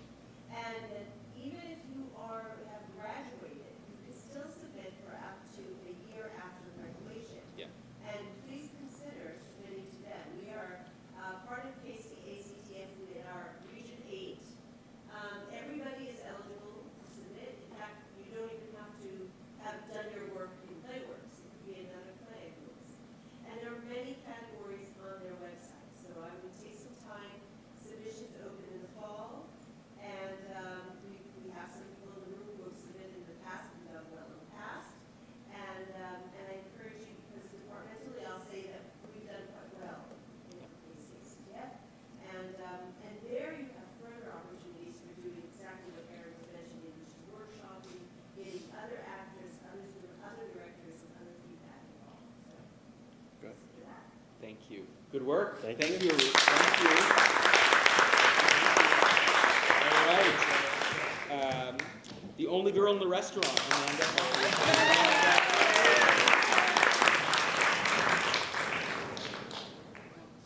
Hi. How are you? Good. Nice to meet you. So Amanda, tell us a little bit about where this started for you. I am the only girl in the restaurant. That's me. I wrote this for my fall quarter Women in Theater final with Annika Spear. She's still here. No, okay. And the topic was basically just women theater, and I was like, hey, that's me. And the character of Mike had recently been hired, and he was really pissing me off. And I tend to write from a place of anger, so this is just like my inner monologue. Okay. Thank you. Thank you. That's great.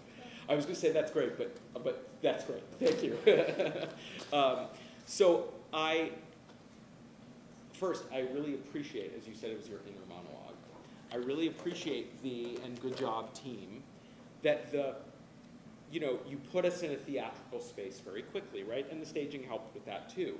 But like, it's direct address. Here's who this is. Here's who this is. I'm setting up the system for you. I'm the only girl in the restaurant, and there you go. And I thought that for an audience is a very satisfying. I understand right away.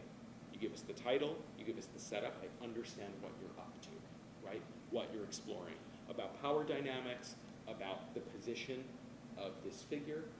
So I thought that worked well. I thought that when you bring in the customer, it's also a really nice complication.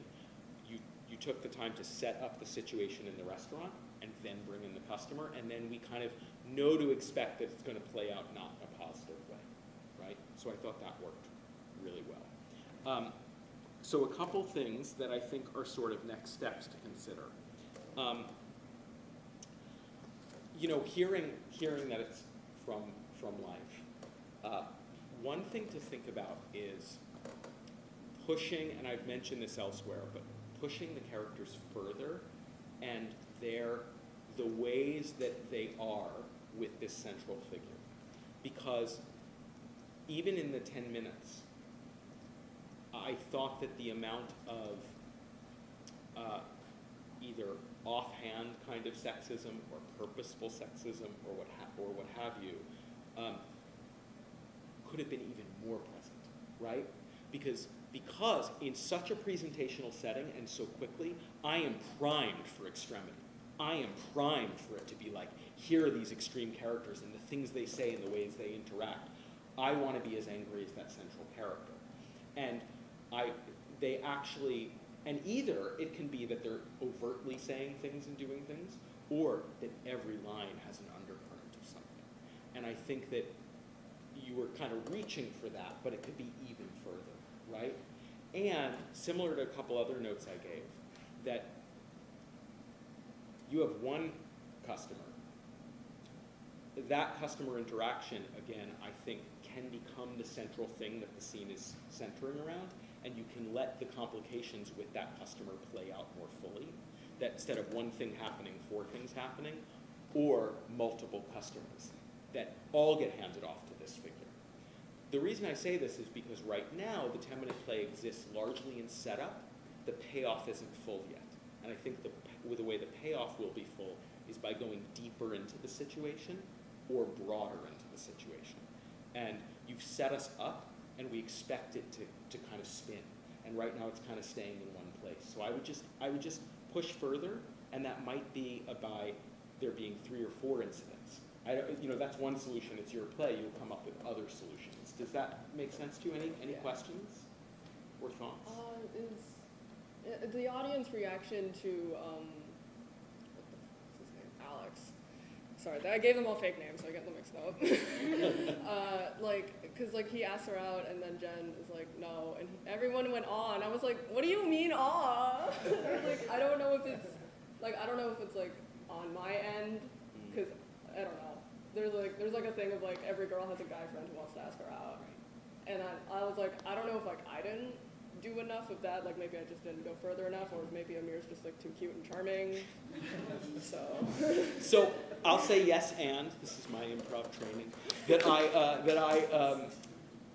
When I say yes, and is yes, you had a charming actor who the audience wanted to feel empathy for. That is true, and I do think that we didn't sense enough undercurrent of manipulation in the writing from that character for us to not have an awe response. It felt so genuine. So I've been pining for you, and now I'm going to say it, that our natural human response is to go, oh, poor person, as opposed to if every line is tinged with a kind of attempting to get something, but it's under the surface, which may have been your intention. So I would look at those lines and see how you can layer that in if what you want us is to not feel awe, but to feel like, good, she rejected him, or whatever it is. Or, oh, there it is, I knew it was coming, right? And I think, so I think it was a twofold thing. Some of it was our ability to imprint on the actor, but some of it is to support that extremity of the manipulation. Yeah? Great. Great work. Thank you. Nice to meet you. Good. All right, our mutual friend.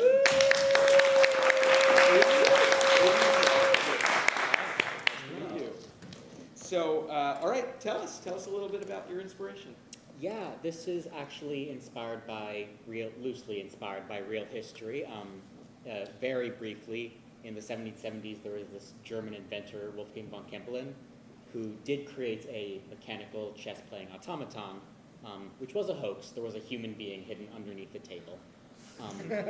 But I was inspired by the stories of just the way he would like travel around and present it, and just the showmanship of the whole thing, and the way he built it up as this incredible invention.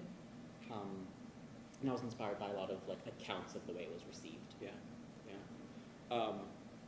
thanks, and again, congrats to the teams on these plays and this one as well. Tell me a little bit about sort of, okay, that was your inspiration, because I have a question or two to help me understand.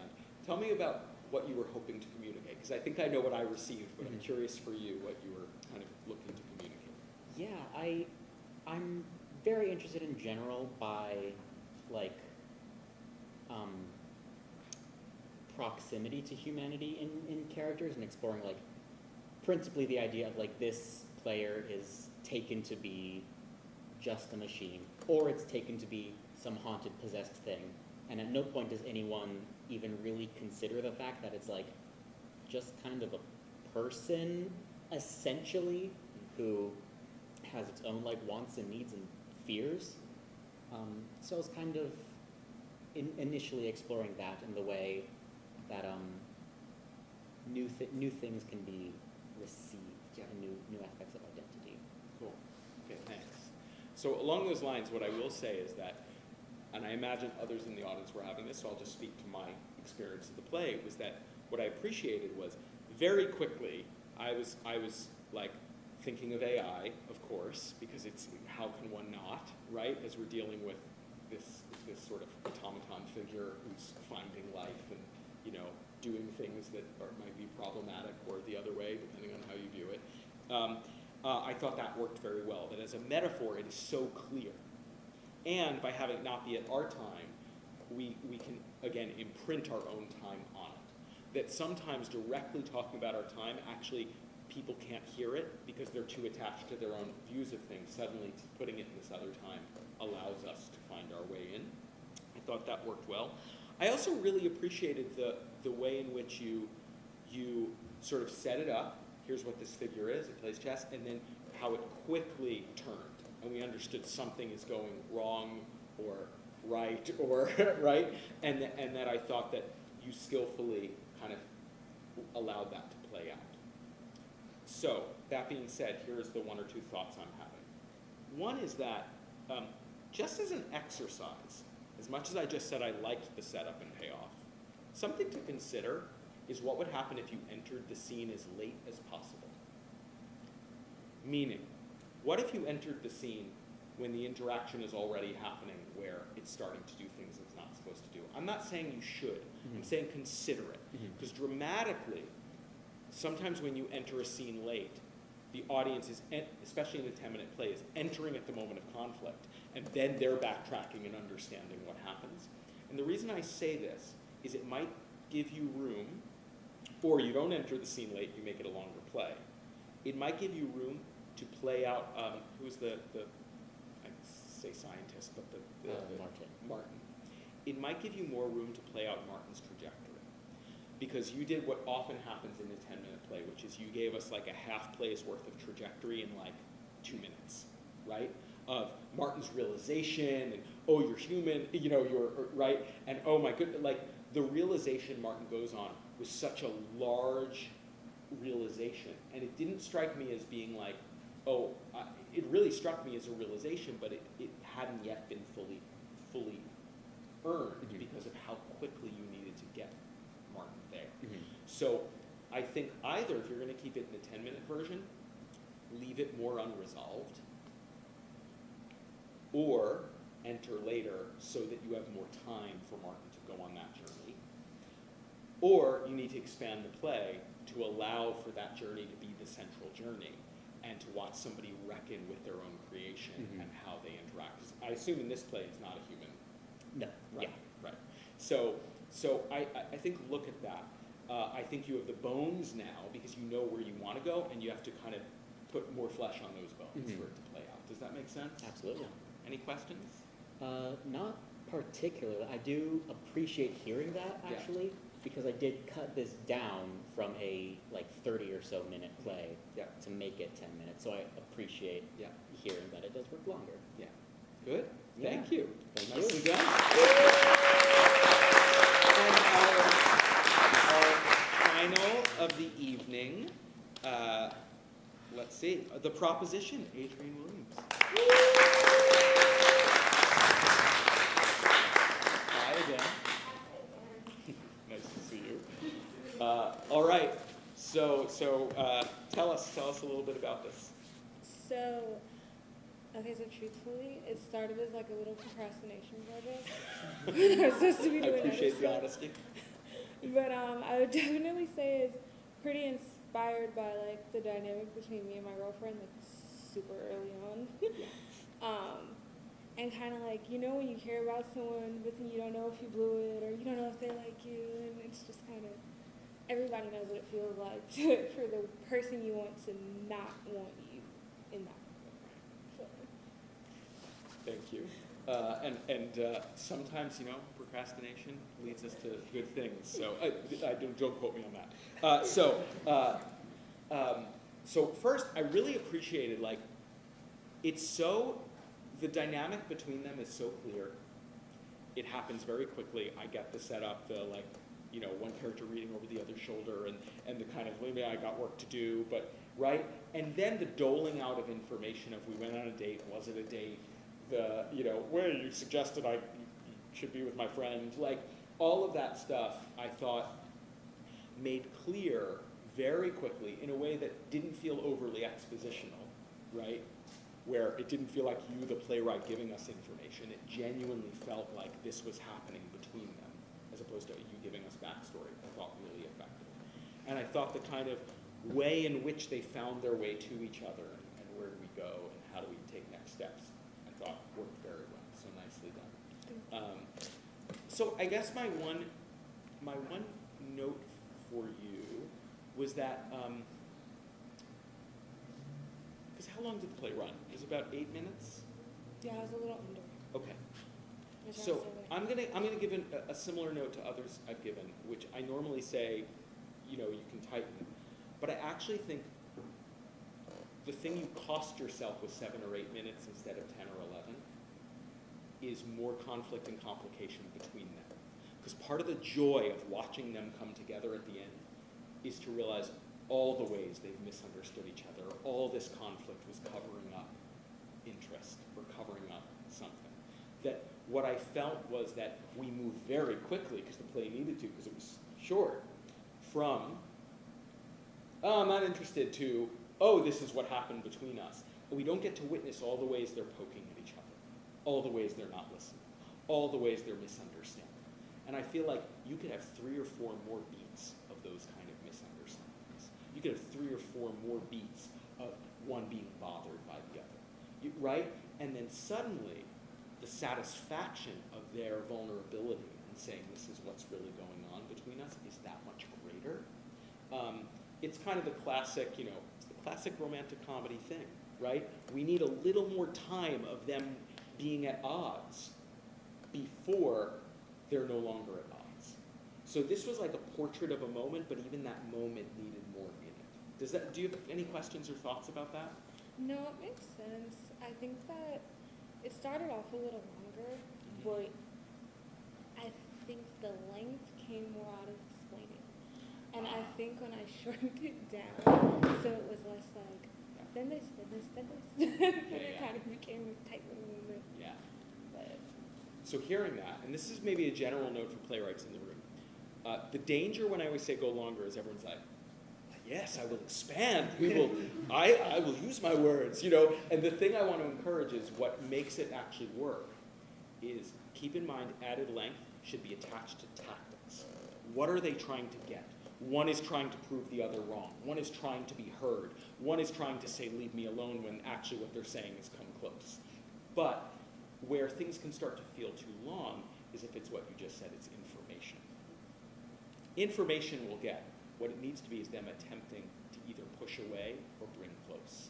And if you stick to that, how is every line about either proving them right or proving them wrong or bringing them close or pushing them away, suddenly that length gets earned and is really satisfying. So that's a way to track it that will allow you to feel freer, yeah? And also be fun to write. Cool? yeah, thank you. You're welcome. Good work. Good work. So I'm going to turn it back over to Erith in a moment. First of all, really good work to everyone. And again, I just want to say thank you to the Playwrights especially because this is a vulnerable moment. Like, you've just heard this new play, you're sharing it, and I'm offering you feedback. And I genuinely mean this. Like, I come with experience, I come with some expertise, but it's your play. Take what you want and leave the rest. Like, you know, sit with it. Something will stick, some things won't stick. Notice what's sticking with you and go to that, and the things that don't stick, that's cool too. So really, like, let this sit with you and you take what you want. And it was my pleasure. Thanks for trusting me. And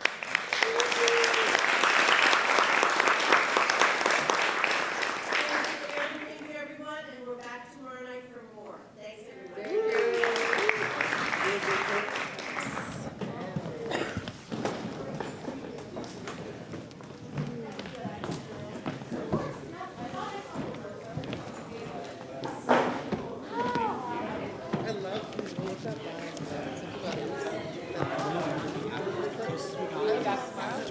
Okay, good.